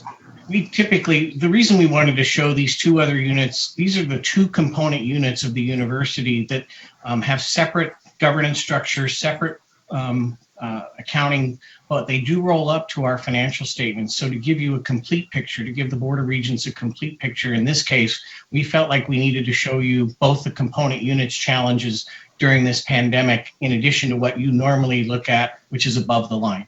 So thank you for allowing us to just at least bring those estimates to your attention as well. Yeah, no, good, and we appreciate that you're calling those out because they are important, and we normally don't see them, but they will be a factor going forward. So thank you. Yes, sir. Slide, please. So moving to expenses, the same general caution applies to estimating expenses that we just talked about on the revenue side. But so far, we are not seeing a significant issue on the spending side. We have set up procedures for departments to track their spending in a way that allows us to easily compile the data and report on it. And what we have seen so far centers on the categories you see in the box here. The estimates are based on spending to date, extrapolated to additional timeframes, and then with some assumptions about phasing up and down in those expenditure categories. Again, these are separately identified expenditures over and above what we would normally be spending and yet directly tied to the pandemic in some way. These amounts do not represent the cost of effort that's redirected from what we would normally be doing to addressing the pandemic. Slide, please. We wanted to mention that in addition to the actual spending increases, there will be some productivity impacts, changes during this crisis as well. There will be less work getting done in some areas, whether it be from employees not being able to do their work remotely while still being paid, or from more employees out on leave, for example. In addition, a number of employees have had to redirect their time away from normal activities to this higher priority pandemic work, so productivity will change. And then finally, we know that throughout the institution, units will have to use balances in ways that they hadn't planned on. And that could mean a reduction in capital project spending in the near future for the many kind of smaller facility improvement projects that happen every year, and in some cases for larger projects, such as the previously planned dining project at Duluth. Slide, please. So in total, here's the total of the three categories. These estimates are our best effort at this point in time. We're looking at anywhere from $75 to $80 million financial impact from revenue loss and expenditure increases on the good end. And frankly, with today's approval of the increased housing and dining refunds and so forth, I up that up now to 80 to 85 million on the good end, up to in excess of 300 million on the severe end. If you were to ask me today if I would stake my career on these numbers, I would have to tell you no, but there is, I assure you, analysis under them. It's just that, as President Gable mentioned earlier, the refinement we would prefer in using trend analysis and known end dates or anticipated end dates, for example, isn't available to us. So we are doing our best. For this piece of the analysis, we have not netted out any expenditure savings, which we will address as part of the solution here in a minute. Slide, please. But before we get to those solution scenarios, we wanted to remind everyone that we do have really a wide variety of revenue generating activities across the institution. Each year in the budget discussion, we have shared pieces of this with the board. We have shared the fact that in budgeting, we expect the revenues supporting these activities to grow sufficiently to cover their costs.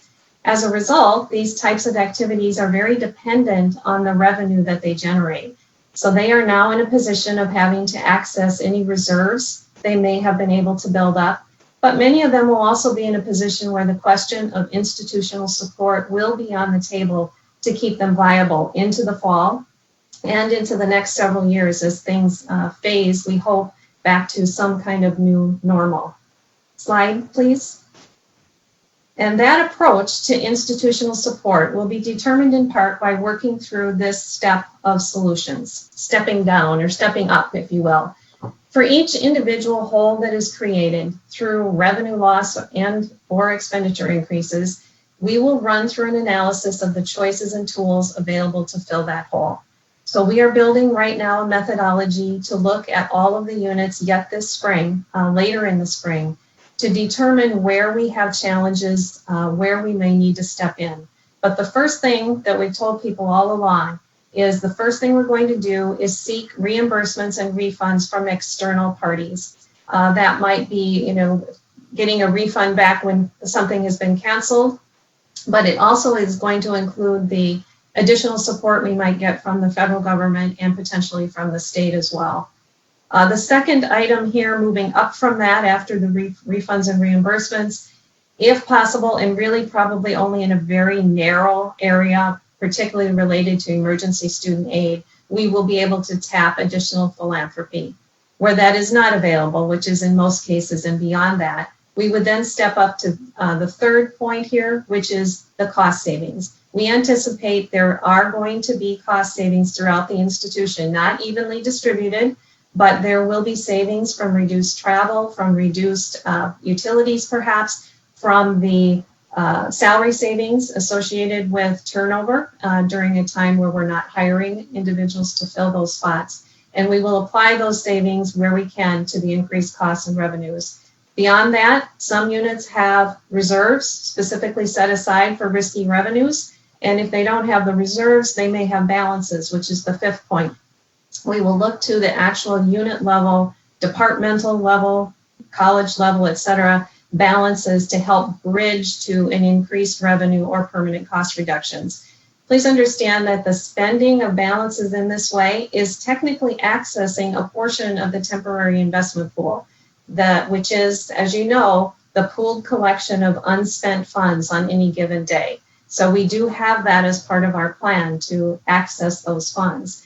And then finally, if we have to move beyond the department, if the resources are not there to solve the problems at the department or the unit level, we will look to centrally available balances from all sources and to central reserves. Now, these are non-recurring solutions to fill holes, to transition until a recurring or ongoing activities can ramp back up, and the revenues again can support continuing costs. Slide, please. In that realm of non-recurring support, our early indications from the federal government are that we will receive $36 million as part of the CARES Act. The Federal Department of Education will put out additional information on any requirements associated with receiving that aid. We are still waiting for that information, but it is clear that 50% of what we receive must be spent to aid students toward their cost of attendance. We just don't know specifically what will be allowed or not in implementing that piece of it. So more to come on the federal aid as we learn more, and then any state aid that might get passed down to us as well. Slide. As we turn to the recurring challenge, we have different tools that will be necessary as we move into a period of revenue reduction. The largest risk here at this point in time is a loss of tuition revenue and other revenues associated with decreasing enrollments. Such a change will have financial impact for years. It would basically reset the base of revenue from which we will have to start to grow back into the future. Because of that, as we progress through the spring and into the summer, we will continually reassess what's happening with enrollment. And as President Gable mentioned, I believe, and it came up in the earlier conversation, we are working very actively to try to impact the outcomes in summer and beyond. And in summer in particular by working on developing new courses that might be particularly interesting to students right now as they're faced with the new world that we're living in. But we also recognize that all those actions that we're taking may not really solve the whole problem, and we will need to implement more permanent changes in the budget. The tools we have available for this are identified here on the slide, and as we have so far, and as President Gable announced earlier this morning, we will need to continue to do more, but we will explore each of these and strategically recommend actions that will help the budget while trying to stay true to our priorities and our goals at the same time. So I'll talk a little bit more about how all this ties to the FY21 budget in particular in a minute, but slide please. First, we wanted to mention or alert you to just some other financial pieces that are going on now as well. It's important to note that our Chief Financial Investment Officer and his team have actively been managing liquidity for the institution to ensure that we have enough cash available for all of our needs. We also understand there are possible tax implications in the federal legislation, so we have people looking into that. We also have people analyzing the different healthcare provisions in the legislation to understand if and how they might impact our various clinical and related academic activities. Some of the new research, for example, research opportunities, we're coming to understand better. These are complicated issues that will take some time to understand, and they will evolve over the next several months as more information becomes available from the federal government. And the other financial piece, as you are aware, slide, Jason, please.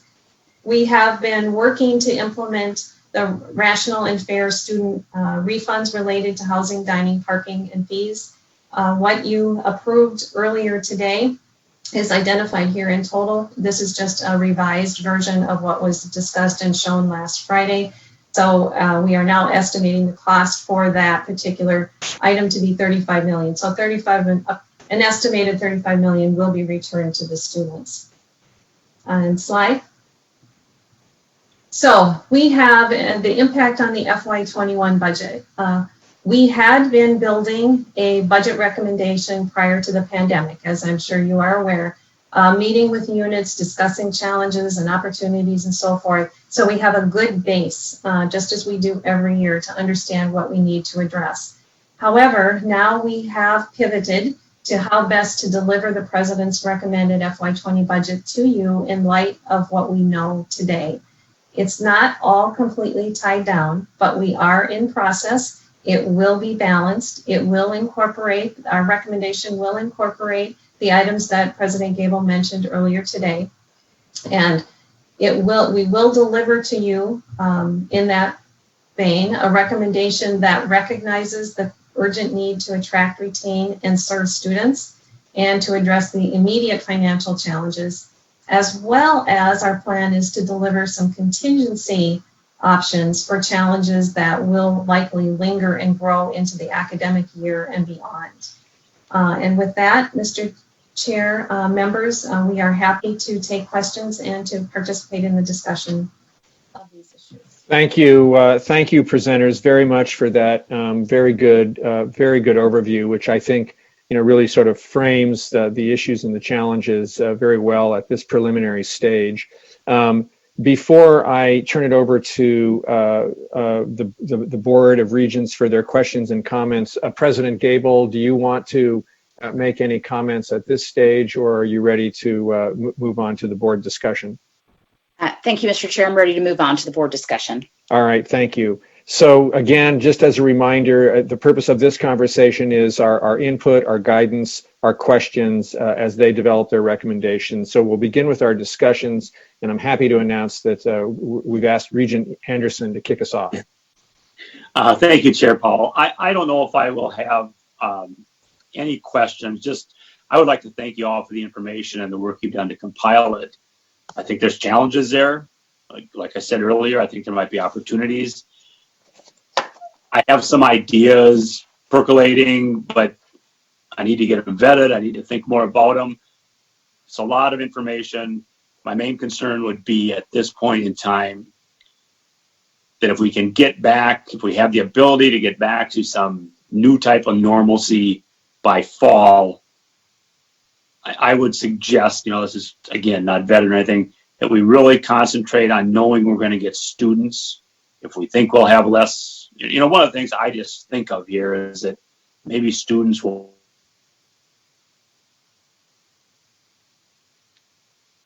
We've lost Regent Anderson. Hello, I'm still talking. Okay, there you are. You're back. I'll just finish by saying my big issue on this is that I think if I was, really is concentrating on the new normal going forward, that we can get students back. And I was saying that the pandemic may cause some new social mores where students want to go to school closer to home. I'm just guessing that it just may, at least for the first year or so. So I would do some modeling, and I'm sure our staff members have, on having a higher percentage of Minnesota students and less international students. And outside of that, from my point of view, I need to study it a lot more before I have anything that I can really add of value. So thank you. All right. Thank you, Regent Anderson. Regent Beeson. Thank you, Mr. Chair. You're running a good meeting today, and good content, good discussion. So a couple of comments. One is sort of the principles behind this budgeting work that we're going to do. And Julie, Ms. Tonneson addressed some of this, but I think as a basic tenet, we cannot be funding ongoing expenses with balances or one-time with non-recurring sources of revenue. We need to match up those revenues and expenses. I think we've always done that, but we can't let this financial crisis sort of substitute something that's going to be fine in the short run, but that will be a problem in future years. The second comment I'd make, I'm going to go back to the medical school.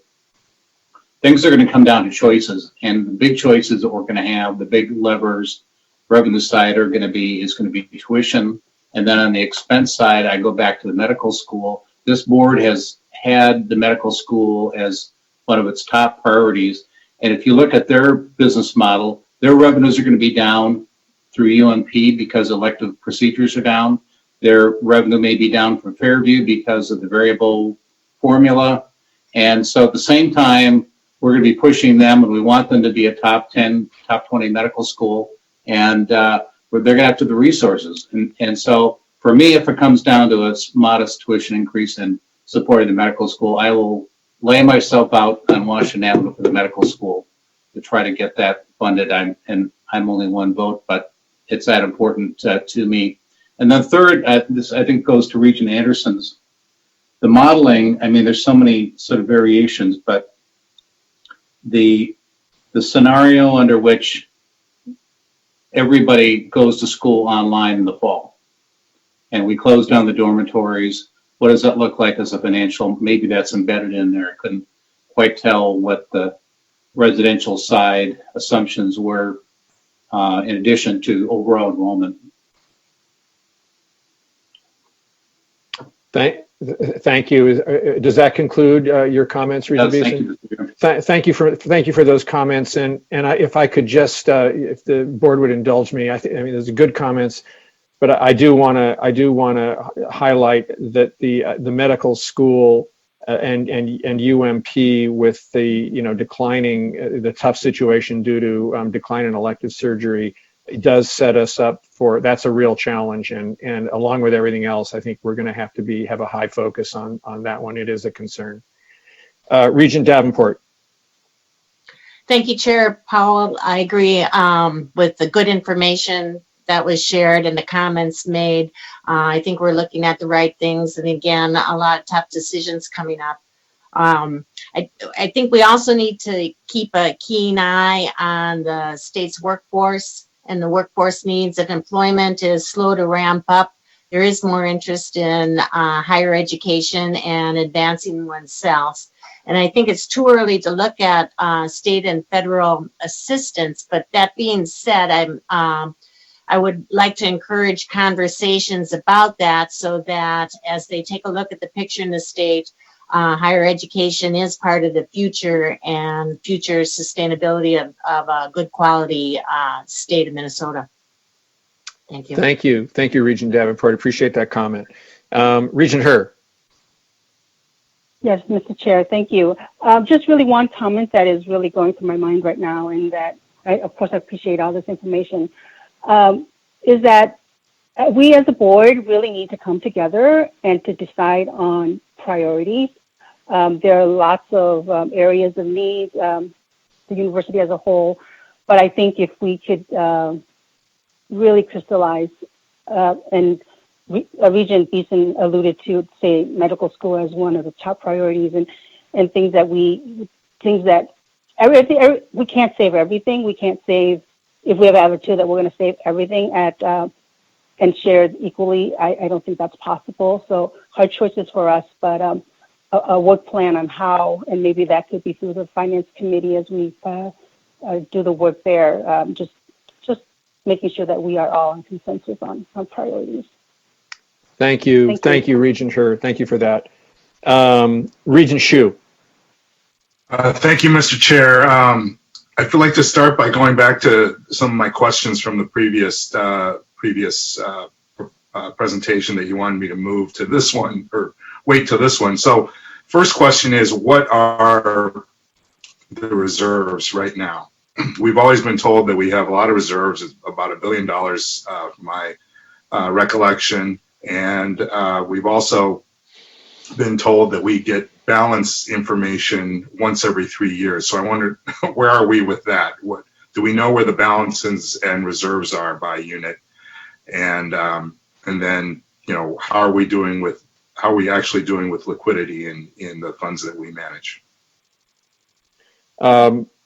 Senior Vice President Burnett, do you want to address that? Are you able to address that now? I mean, I think the questions are very clear, and we'll get those answers. I'm wondering if you're able to comment now.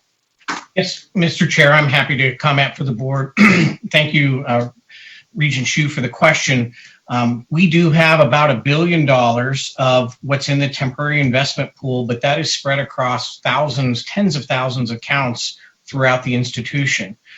We start the year with our estimate in the central reserves, which is the interest earnings on the temporary investment pool, or TIP, at about $50 million.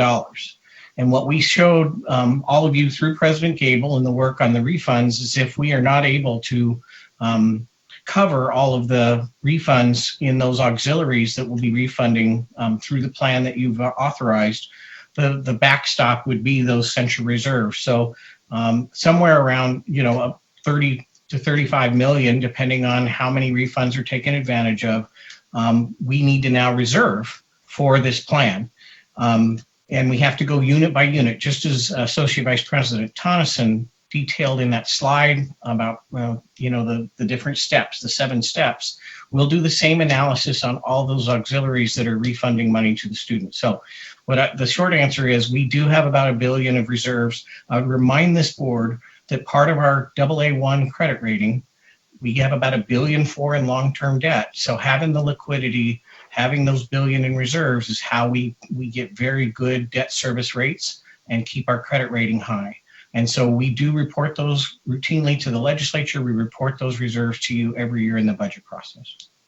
And Senior Vice President Burnett, just to add another part of Regent Hsu's question, which he's perfectly capable of doing himself, but I'll just jump in. The other question, I think, was just on liquidity, and you commented that that we have taken steps to strengthen the liquidity profile of our balances. Can you comment on that at all? Sure. Thank you, Mr. Chairman and members. We did reduce our corporate credit exposure investments within the TIP, and we reinvested all of those in U.S. Treasuries and government agency bonds to make sure that we have the cash we need to make our payroll every 2 weeks. And obviously that's a continuing, we continue to work through it, but we have fewer short-term investments and more cash on purpose because of of this current situation. So we are watching that carefully. We've had discussions with the state about they give us our state appropriation monthly, and we've had discussions with state officials about that. But those are our 2 big ways to manage liquidity: is how much we keep liquid within our temporary investment pool and the monthly draw from the state on our state appropriation. Very good. Thank you. Regent Hsu. Yes, thank you, Mr. Chair. And thank you, Senior Vice President Burnett. I would like to see some more detail at some point, and I think we're going to get that. But for now, I appreciate that. Again, back to admissions, I'd like to know kind of what we're doing, because I think if we just rely on our current plans, we're not going to see a full class for next year. We need to extend out the waiting list and maybe then some, especially as we discuss the international and R&R students. Number 2, the savings detail would be kind of interesting to see, because all we've seen right now is really lost revenues, but we're actually not spending money in a lot of different areas, and we're saving money, especially travel, I think was one mentioned. Number 3, would it make sense for us to put a marker out there and tell the state, hey, look, we're gonna need some money, when this thing's all done, just so they have some number in there that they can be thinking about. And then lastly, we haven't talked about, for some reason, financial exigency. And I've been looking at that, and I want to kind of understand why we're not thinking about that and why we're not talking about it. In our policies, we don't actually use the term, even though I remember having discussions with Fitzenreiter about exigency many years ago. And now that I've looked closely at the policies that we're talking about, we talk about financial stringency as kind of the first step, which is kind of a lesser one. The last time they instituted that, I believe, was when the state decided that they weren't going to give us the normal appropriation. And that was back in like 2010. Fiscal emergency is obviously more severe, and that is something that I think we're closer to today, which is I think the threatened survival of the university. So I think that's something we should be looking at. And there are at least 3 steps to that, and I want to understand where we are in the 3 steps. Thank you. Thank you, Regent Shu. I would like, and I think we take your good questions and your good points as taken, and they're going to require, I think, some work to respond. I do want President Gable and Mr. Steves to comment on your question on financial exigency or emergency now, because I think it'll be very useful for the board to start to hear about this. So, President Gable, would you like to comment on that? Yes, thank you, Mr. Chair. And with regard to your comments, Regent Shu, I'll just very quickly say that we have been in ongoing conversations with the state about our needs. So the marker, one can consider the pin in the map, so to speak, with the actual number being a bit of a moving target for us and for them. But with reference to your statement on exigency, or what we have here, which is actually a 2-step between stringency and emergency. It's a 3-step process. The first step is consultation, which we've been doing all along. We have members of the Faculty Senate on the emergency management team side by side with us making the decisions, and have been in regular conversation with each of the related committees associated with. So the consultative part exists and is ongoing and is set up. But the best, so we've been talking about it and thinking about it, but the way we are preparing for it, so to speak, is to do everything we can to avoid it. So that is by capturing the savings, which we will get you the additional detail regarding, and looking actively and proactively at where we can cut so that we don't actually reach a situation where the very survival of the institution is threatened, which is the definition within the policy. But with that, I'll either stop there or turn it over to Senior Vice President Burnett, Mr. Chairman, as you prefer. Well, I would like to, if there's any additional commentary from Senior Vice President Burnett, or from the board secretary, Mr. Steves, on this topic, I would welcome it right now. I think it'd be helpful for the board. Mr. Chairman, I'm happy to just expand on what President Gable captured it. There are 3 steps, and it talks about in the section 11 of the board's policy on tenure, it talks about utilizing all means consistent with its continued existence to reduce expenses or to increase income, which do not, involve talking about the faculty position. So I think that's where we're at. And I don't think that it's time, in my opinion, that we are threatened with the survival of the institution. I think we have a very big challenge in front of us, and I'm not underestimating it whatsoever. But I don't think at this time that we've reached where we would consider asking the board for this step at this time. All right, thank you. Mr. Steves, do you want to add any commentary? I know that you're fairly current on the policies in this area.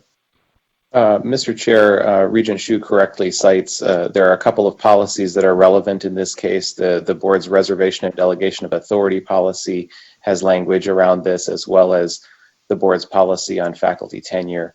And I think maybe best would be for board staff to put together some background materials on what that policy language says and the steps that are being referred to, and we can get that distributed to all regents, just so that you have a primer on what the board's policy language says and how the board will interact should any of those situations arise. Okay, very good. That's how we'll proceed. Thank you, Regent Shu, for your questions. Regent Kenyana.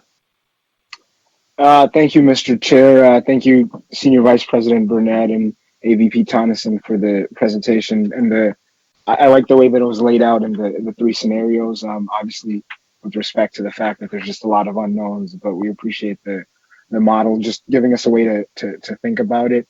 I also like the funding plans and the way they were laid out in terms of the order of, where we'll try to recover some of those funds. I mean, ultimately, reserves are built by not spending them, right? But they are also built for such a time as this. So obviously, want to be conservative with those, but to the extent that we need to support units, I think we might have to get to that number 7 for certain expenditures. I don't have too many questions or comments on this one because it's evolving. But I will say that just like any other work we do at the board, the work that happens in finance and operations is almost parallel to a similar conversation in the mission fulfillment realm of things. So obviously we're talking about the finances now, but I imagine going forward, the conversations are going to be just about what will the institution and its operations look like from a more mission fulfillment side. And I imagine in the crisis, obviously leadership and decision making was needed, and President Gable and the administration did that very well. But going forward, when we have those kind of mission fulfillment and kind of rebuilding conversations, I'm sure President Gable will bring along the other stakeholders in the community in the conversations. But thanks for the early modeling, and yeah. All right. Thank you, Regent Kenyana. Regent Mayron. Yes, thank you. I just have, my question goes to the underlying assumptions that are driving tuition and the associated fees, student housing, dining, and parking fees and athletics, which seem to be driven by whatever assumptions we're making on students, the number of students attending at any particular point in time. And I'm assuming, but I make sure that any of those assumptions not only are addressing the attraction of new students, but also the retention of our current students. And I'm assuming, based on the comments that were made by the presenters, that it is slicing and dicing whether we're looking at state, retaining state students or attracting new state students, non-resident students, international students. So I'm assuming, making the assumption that that's all part of the underlying assumptions that were made when we look at these figures that relate to tuition, student housing, and athletics. And maybe Ms. Tomlinson will be able to confirm that or enlighten us a little bit further on that. I also would like to know, and I recognize it because you're slicing and dicing based on the different types of students that we have. Can you give us kind of from 30,000 feet on high, what kind of assumption you are making in terms of reduction of the student population in the fall if we are having to address the middle ground, or if we have to address the worst, what kind of student or reduction we're looking at in our student population? And if you can't give me an overall number, so be it, but I'm trying to get a sense of the magnitude of this. Thank you, Regent Mayron. Senior Vice President Burnett or Associate Vice President Tonneson, can you respond to Regent Mayron's question on a little more detail on the assumption around the student population as we go into the fall semester? Thank you, Mr. Chairman. I'll have Associate Vice President Tonneson talk about the assumptions. What I would say, Regent Mayron and members, we continue to work very closely with the folks in admissions across all 5 campuses, looking at those dates. Key dates are like May 1st, or at least they were heading into all of this about when confirms and deposits are made. So a lot of the information we have right now is preliminary for all the campuses with respect to fall enrollment. But Associate Vice President Tonneson, do you want to go to the other part of Regent Mayron's question, please? Sure. Chair Powell, Regent Mayron, members, I can't, and I was thinking about this actually this morning, I can't give you total enrollment will be down X% in the worst case scenario, but what I can give you is some magnitude by the groups. So for example, in that worst case scenario, we have the new high school students, so the entering class dropping over 20%. Now within that, there's different rates for resident versus reciprocity versus non-resident, non-reciprocity, and international. So there's different assumptions for those, but the overall NHS class would be down about 21.5%. Transfers is another group that we look at. That one is down 20%. We're also estimating changes in retention of current students. So in the very worst case scenario, for example, the first and second year retention rates are dropping 10 to 15%, but Minnesota residents only 3%. We're dropping the third year retention rates by 15%.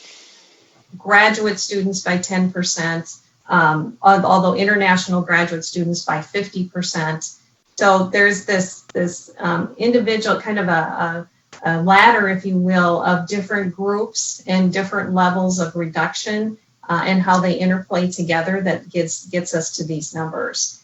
And we could, and frankly, we've seen the model in a way that says, okay, I'm going to make a different assumption on resident students, but I'm going to drop international more, and you end up with the same outcome. So you can actually play with those variables at different rates and end up with the same revenue impact. It's just a different makeup to get there.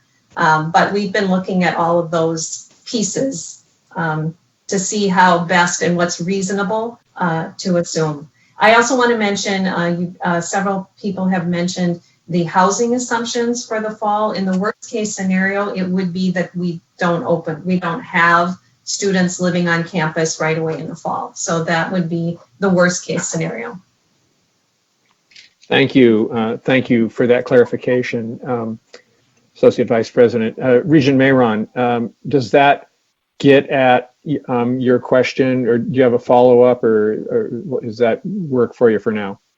That works for me for now. I wanted to get a sense of the magnitude. Let me just say that I do think the administration, and as they again prioritize where our attention will ultimately focus first, whether it be in retaining the students we have who've already made a decision to come to the university, as opposed to attracting new students. And I recognize that's a balance, but both are critically important to the university. Thank you. Thank you, Regent Mayron. Regent McMillan. Thank you, Chair Powell. I've got 5 distinct thoughts here. A couple of them are broad feedback on the modeling work. I'll save those to last. I have one comment that Regent Davenport has got me thinking about. I'll do that first, and then I have 2 questions, and I think they're pretty quick ones. So first of all, I really appreciated Regent Davenport's comment about making sure we don't miss an opportunity to support the state in workforce development needs. And that could be, deepening certificate programs. It could be one-year program, professional development. It's just making sure we're in tune with the public and private sectors in the state. And I think we are, but I just really appreciate her bringing that up.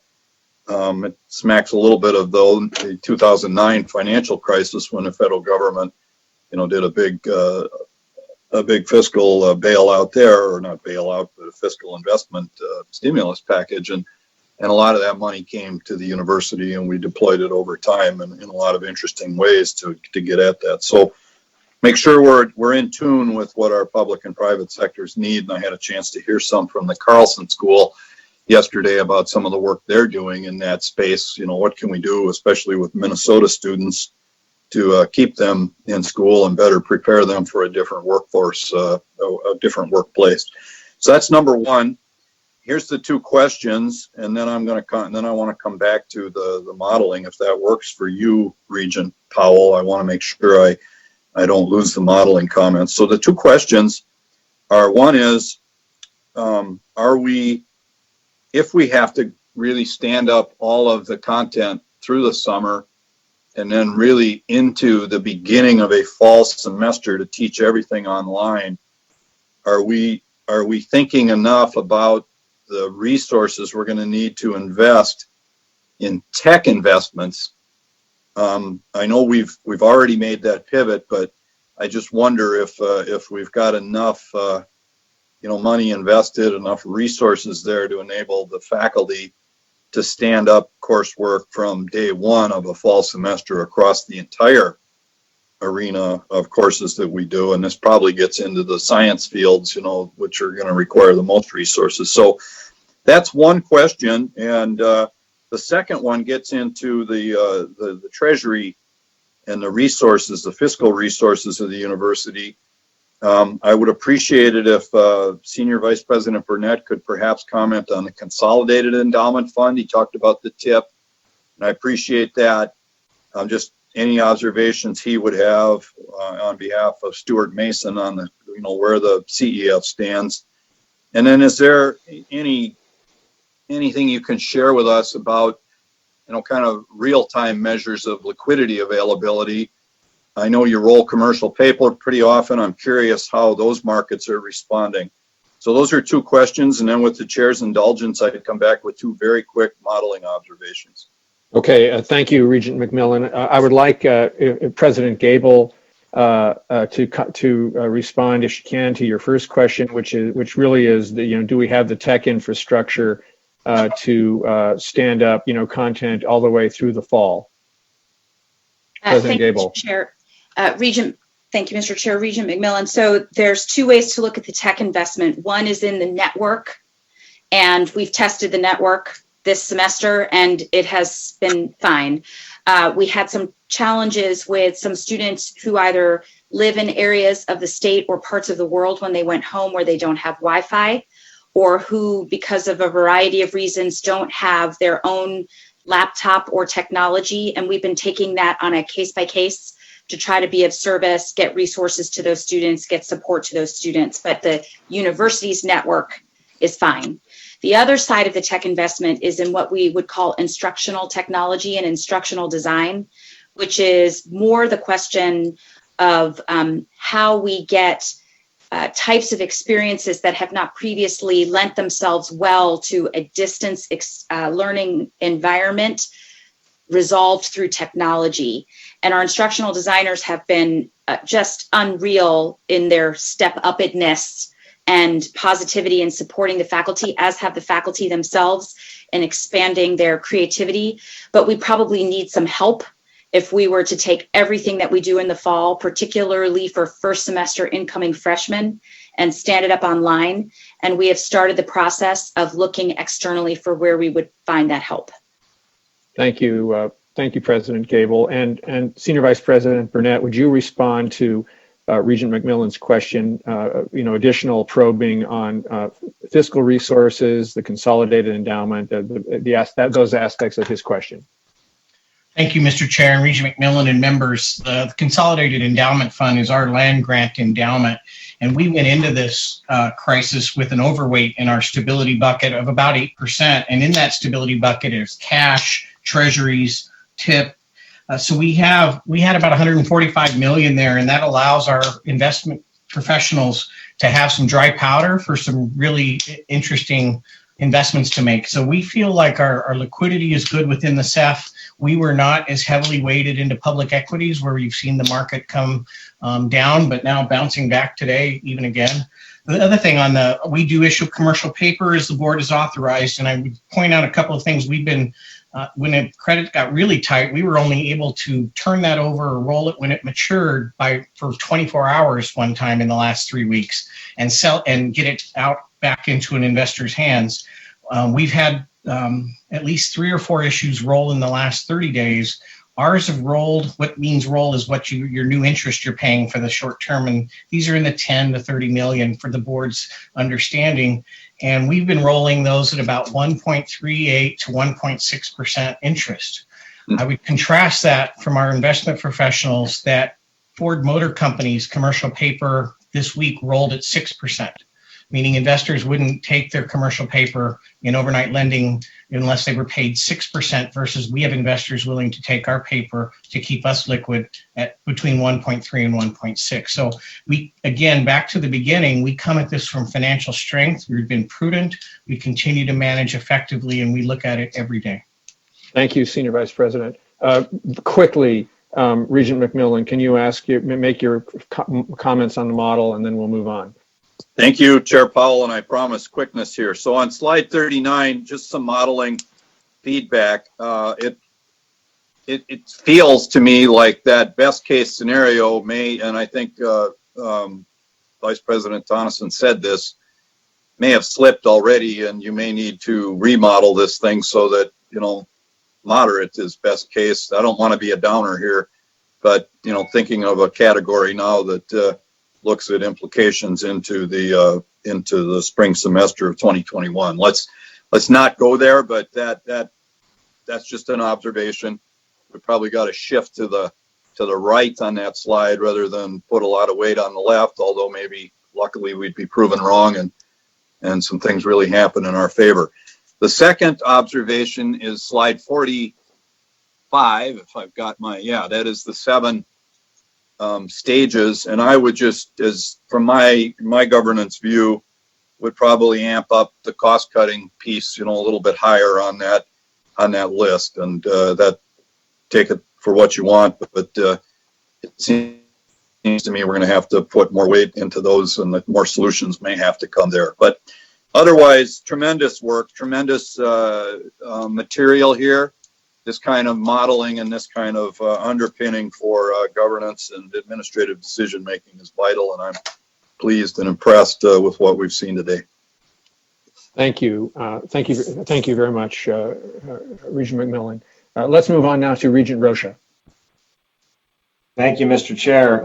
Just a series of thoughts in reaction to what we've seen and what others have said. I agree with the commentary from Regent Kenyanya with respect to the purpose of reserves. Obviously, this is clearly a rainy day, and so I don't resist the use of the reserves. That, of course, being subject to the subsequent discussion about liquidity and our interest rates and so on. But nonetheless, this is critical time.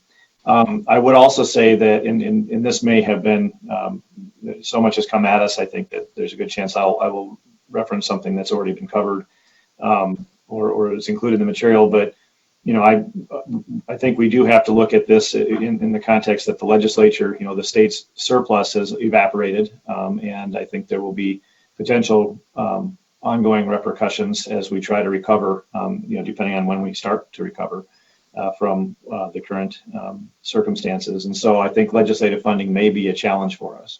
I think it's especially a challenge for us when you consider our sister system, Minnesota State, has been suffering, they've been having financial challenges for quite some time.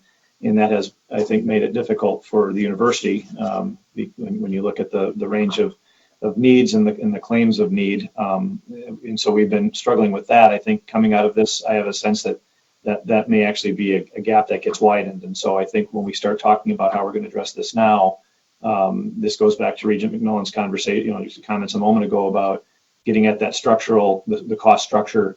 I think that is probably our most significant way of being able to not only handle what's going on right now, but also moving forward in subsequent years. I don't know, we talked about the philanthropy as a concept. I don't know that we mentioned this, maybe it was, but I'm wondering if, at what point in time we have a conversation with the foundation.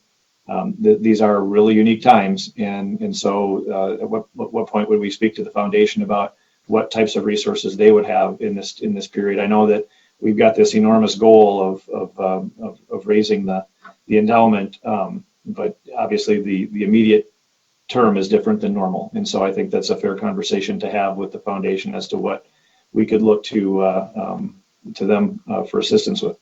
A question that I'll throw out here right now, Mr. Chair, and then make my last couple comments, so hopefully it would be concise, is, we've made some decisions in at our recent meeting and recent meetings related to issues like property acquisition. One that comes to mind is the acquisition of a property on University Avenue that I've known for years as the TV building because of the shape of the windows. Have we talked about, and these obviously take some capital, whether it's debt capacity that will affect the rating that Senior Vice President Burnett was just discussing, or takes actual, cash out of our operations. Have we talked about whether we're going to suspend some of these things until we have a better picture of where we're going with our fundamental core operations, and would that be something we should be discussing? I'll mention also that we talked about, a couple folks have talked about assisting the state with workforce development. I'm all for doing all we can to serve the state's needs at a given time. I would point out that as early as the Access to Excellence strategic plan process in the early 90s, the university had moved away from that specific function, still providing it to be sure, and we have different schools that do more of that than others. But the expectation there with the state was that was really becoming more of a Minnesota state system role based on their geographical operations and I think kind of the way they were built. I think it's, I do think there's great value in any way the university can step up and support the state through these periods, just really reinforces our value to the state. But if we do this shift, and this is where we would want to go, I would just ask that we would be mindful of the gates that we put up, because we have very rigid gates right now, and this is obviously an issue of discussion among regents over time about how our new high school students are able to get access to the university. How do they get in? How hard do we make it to get in? It would be somewhat of an odd circumstance that we would be not permitting some of our high school graduates who have intended to come to the university to come in because of rigid standards, but then being replaced by a new group of students that would we'd have to talk about what the standard would be for how we look at admissions of those various groups of students, out of fairness and out of consistency with our relationship with our sister institutions. Finally, I just want to say that when we do talk about tuition, and obviously it's going to be a part of the conversation that's already been mentioned by some folks, our students are not, it was characterized that they are our customers. Certainly they have characteristics of being customers, but they are more than just customers. They are our mission. And so I want to make sure that as we look at going forward on these things, that we don't simply see that as an easy source of revenue because we can do it. I think that we really have to maintain this commitment. If you look at the earliest days of the university, where there was actually contemplation of no cost for the industrious classes to attend the university, I think we need to be mindful. We are already in a good position compared to some of our peers where both our resident and non-resident tuition rates are generating quite a bit more revenue than they are. And so I would just caution us against looking at that as an easy play to fill some gaps. And I'm not hearing anybody say that, but I just want to reinforce the importance, at least to me and to many across the state, that the university remain affordable. Thank you, Mr. Chair. Thank you, Regent Rocha. I think those are all very good points and very helpful. I've written my own notes on those. President Gable, I don't know. I mean, there were a number of points here, and I don't expect you, and I don't think Regent Rocha is looking necessarily for a reply on any of them right now. But are there any that you do want to comment on? Thank you, Mr. Chairman. No, I defer. Some of the questions raised will become clearer as we get to the May budget, but the philosophical points sort of are evolving. And so I think we discuss those as we reach those pivot points in our two working groups and the presentations that they make to me that I then bring forward to the board. All right, thank you. Regent Simonson. Thank you, Senior Vice President Burnett and Associate Vice President Tonneson. I do appreciate that this is a work in process, and the work that you've done so far and shown us, I really appreciate that as well. Just a couple of questions. I don't know if you can answer them or not. Just they're both revenue streams. Is there any information or input on research dollars, either at the federal, state, or organizational or private level? And then on the commercialization side, I think Vice President Kramer at one time talked about putting in a strategic plan about a doubling of the revenue from commercialization over the next few years. Any comments on that? And I understand if it's still a work in process. President Gable or Senior Vice President Burnett, will you guys take a shot at some response to the question on federal and state or private research funding and also the commercialization initiatives? I'll start. As you might imagine, in the few weeks since the pandemic has ramped up to the levels where we find ourselves now, some of the federal agencies and several foundations have targeted their resources towards research related to the pandemic. And through the very good work of the appropriate groups, Dr. Tolar, different research teams, depending on what they were doing, and the foundation as appropriate, we have been able to become the recipient of some fairly sizable tranches of support for the work that I described very briefly earlier in my presentation for some of the targeted research. it is likely that as the fiscal cycle turns over in a couple of months, we would see some of the agencies continuing to target in that way, and I would expect us to be very competitive for that. For VP Kramer, at the risk of getting slightly ahead of him, my guess is some of his discrete dollar plans that he presented, he's going to have to look at again, like all of us will, and that we would start to see that as we get closer to May and into the summer, when we bring the budgets forward on where he's going to find his savings as we look at the best, moderate, and worst case cuts. Okay, thank you. Thank you, President Gable. Regent Swigum. Mr. Chairman, I'll be very quick, recognizing the clock moving on. President Gable, as we look at this situation before us, I see the boundaries of our challenge being somewhere between $80 million and $360 million. And I would encourage you and your team, as well as my colleagues on the Board of Regents, to seize this as an opportunity. Maybe to maybe a challenge to us to refocus our mission with the true mission of the University of Minnesota, make some tough choices. But let's seize this as an opportunity, not just as a $80 to $360 million problem. And I'll leave it like that. All right, thank you. Thank you, Regent Swigum. And I believe there's one more, Regent Hsu would like one more opportunity. Thank you, Mr. Chair. I just wanted to go back to the question about infrastructure. My understanding right now is that most of the infrastructure is not being provided by the university because nobody's here at the university, and that everybody's using their home internet connections, and people aren't logging into the network at the university and then going back out to the internet. Maybe I'm wrong there, but that's my basic understanding. Thank you. President Gable, do you want to comment on that question? Sure. Thank you, Mr. Chairman. Regent Hsu. Little out of my wheelhouse, exactly how we're getting all of the data everywhere it's supposed to go. And so what I could do in order to avoid giving an incorrect answer, which I would obviously like to avoid, is get detailed information either in a memo from Vice President Kowalczyk or have him available in May, when we come forward, exactly how we're managing to maintain connectivity, broadly speaking, through this process. Okay, thank you. Thank you, President Gable.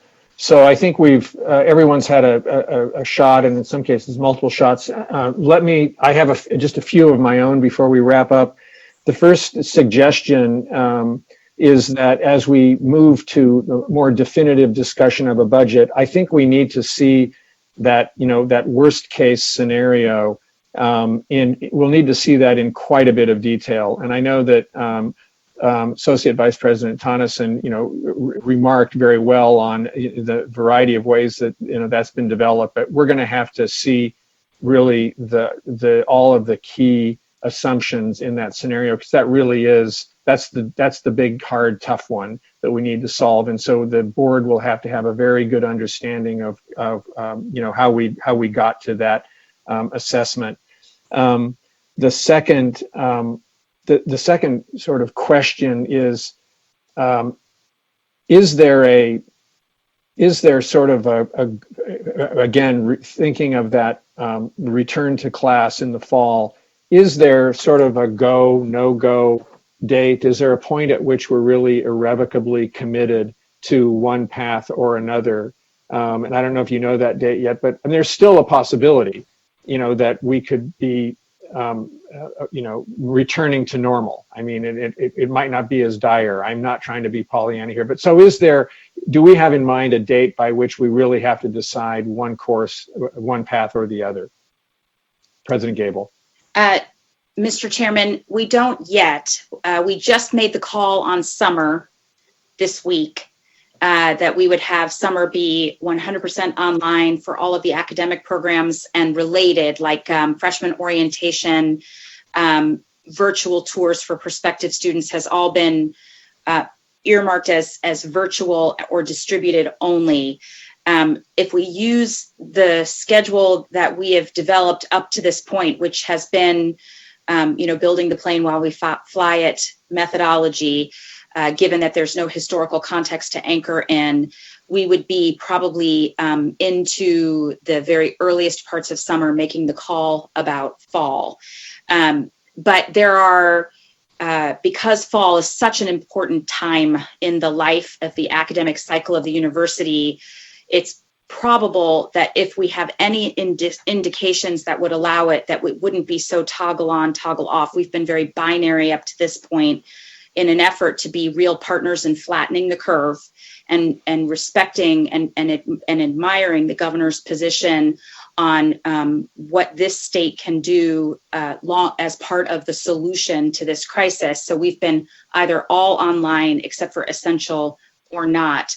And there may be by that time other options. And so we're trying to give ourselves as much runway as possible so that we can make the best choice to curate the mission and mission fulfillment, make sure that we remain a school of choice for all of our students who are making their decisions right now. As I speak now as the mother of a high school senior, and also thinking long term about what it means to be in the instruction sector, which obviously is, as Regent Rocha very aptly said, at the absolute cornerstone of everything that we do. All right, thank you, President Gable. So that concludes our very fulsome discussion of the preliminary assessment of the financial implications. Thanks everyone for your very, very good input, and we will capture the themes and the questions and the points so that those can be considered and incorporated into the work of the administration going forward. But we really appreciate the very good discussion. There's one information, we're moving on now to the last agenda item. There's one information in the docket today. As required by board policy, anytime the board uses the urgent approval process, that approval must be reported to the board at a subsequent meeting. And the urgent approval process was used to approve the university's declaration of public health emergency on March 25th. So we're informing you of that as required, and all the documentation on that is contained in the docket material. So just to conclude, as I mentioned when we met last week, additional special meetings may be needed in coming weeks as this pandemic evolves. And in light of the very good budget discussion today and the complexity of the budget situation, I feel very confident that we're going to have more meetings prior to the May 7th meeting so that the board can really fully digest the approach and understand it. So please just give us a chance to figure out the timing of those, and we'll communicate on when those are going to happen. Mr. Chair, yes. Before you wrap up, we actually had a few other people on your speakers list. Oh, I beg your pardon. So then I will, can you just tell me who those are and we'll take them in order? We had Regent Beeson and Regent Kenyanya and Regent Mayron. Okay, we'll go in that order. Thank you, Mr. Steves. We'll start with Mr. Beeson. Regent Beeson. I think this process is going to be more efficient if we sort of step back and develop a series of guiding principles. And, the president's got some fairly developed ideas. That's a good thing, but I think we need to organize those around sort of the basic principles. What I mean by that, so for example, the 0% tuition increase is a key priority for her, then that ought to be a principle.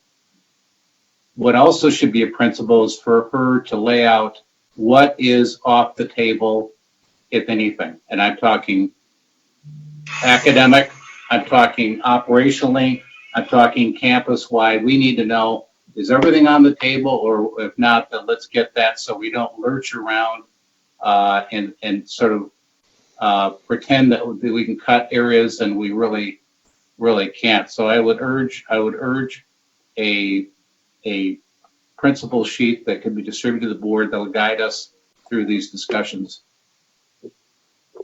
Thank you. Thank you, Regent Beeson. Regent Kenyana. Thank you, Mr. Chair, fellow regents. Mine's just a comment.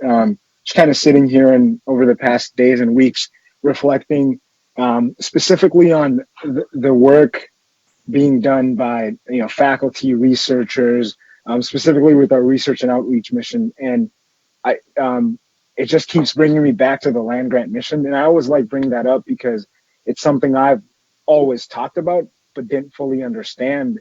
I might even argue I didn't fully get it when I was elected. But I think there's an opportunity here to really convey and communicate to the state and the public what the purpose of a land grant institution is. All the things that are being done are wonderful, but they're not like above and beyond. It is quite literally our task and our duty to be on the front line. And by us, I mean our faculty and researchers, that are out there and the mHealth enterprise and all that stuff. And just reflecting as someone who, for most of my tenure as a student didn't quite get all this other stuff we did and why we put an emphasis on it. I think this is just an opportunity to highlight that we are here to serve the state, and it's quite literally our job, not something extra we are doing. Thank you, Mr. Chair. Appreciate that comment. Thank you, Regent Kenyana. Regent Mayron. Yes, thank you. As I think about the work that we and President Gable and her team are going to be doing over the next several months, I think that in addition to looking at whether we will need special board meetings or that, we should also be looking at the traditional agenda that we would be having in May, or whether it's May or June or July, and ask whether we as a governing board need to revise that. For example, my memory is renaming is supposed to come up in May on our agenda. The strategic plan comes up.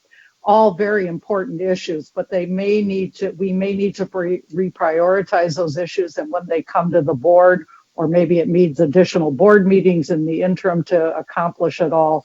But we have to, I think, also give some, I don't know that we'll ever be able to give President Gable and her team relief, but the absolute number one item right now we know is addressing the impact of the pandemic. And so I think we're going to have to work with her to prioritize her other obligations and the board's obligations to address these other topics. And it may mean having to move them around or have special meetings to address them. Okay. Thank you, Regent Mayron. I absolutely agree with the thought. We've already started talking about how we might need to adjust things just to get through the here and now, and really appreciate your comment. And of course, we're going to communicate with any of the ideas that we have here with the full board for concurrence, but I do think we're going to have to juggle things a bit here. Thank you. All right, Mr. Steves, is there anyone else that I've missed here, or are we good to go here? I believe that concludes the list. All right, thank you.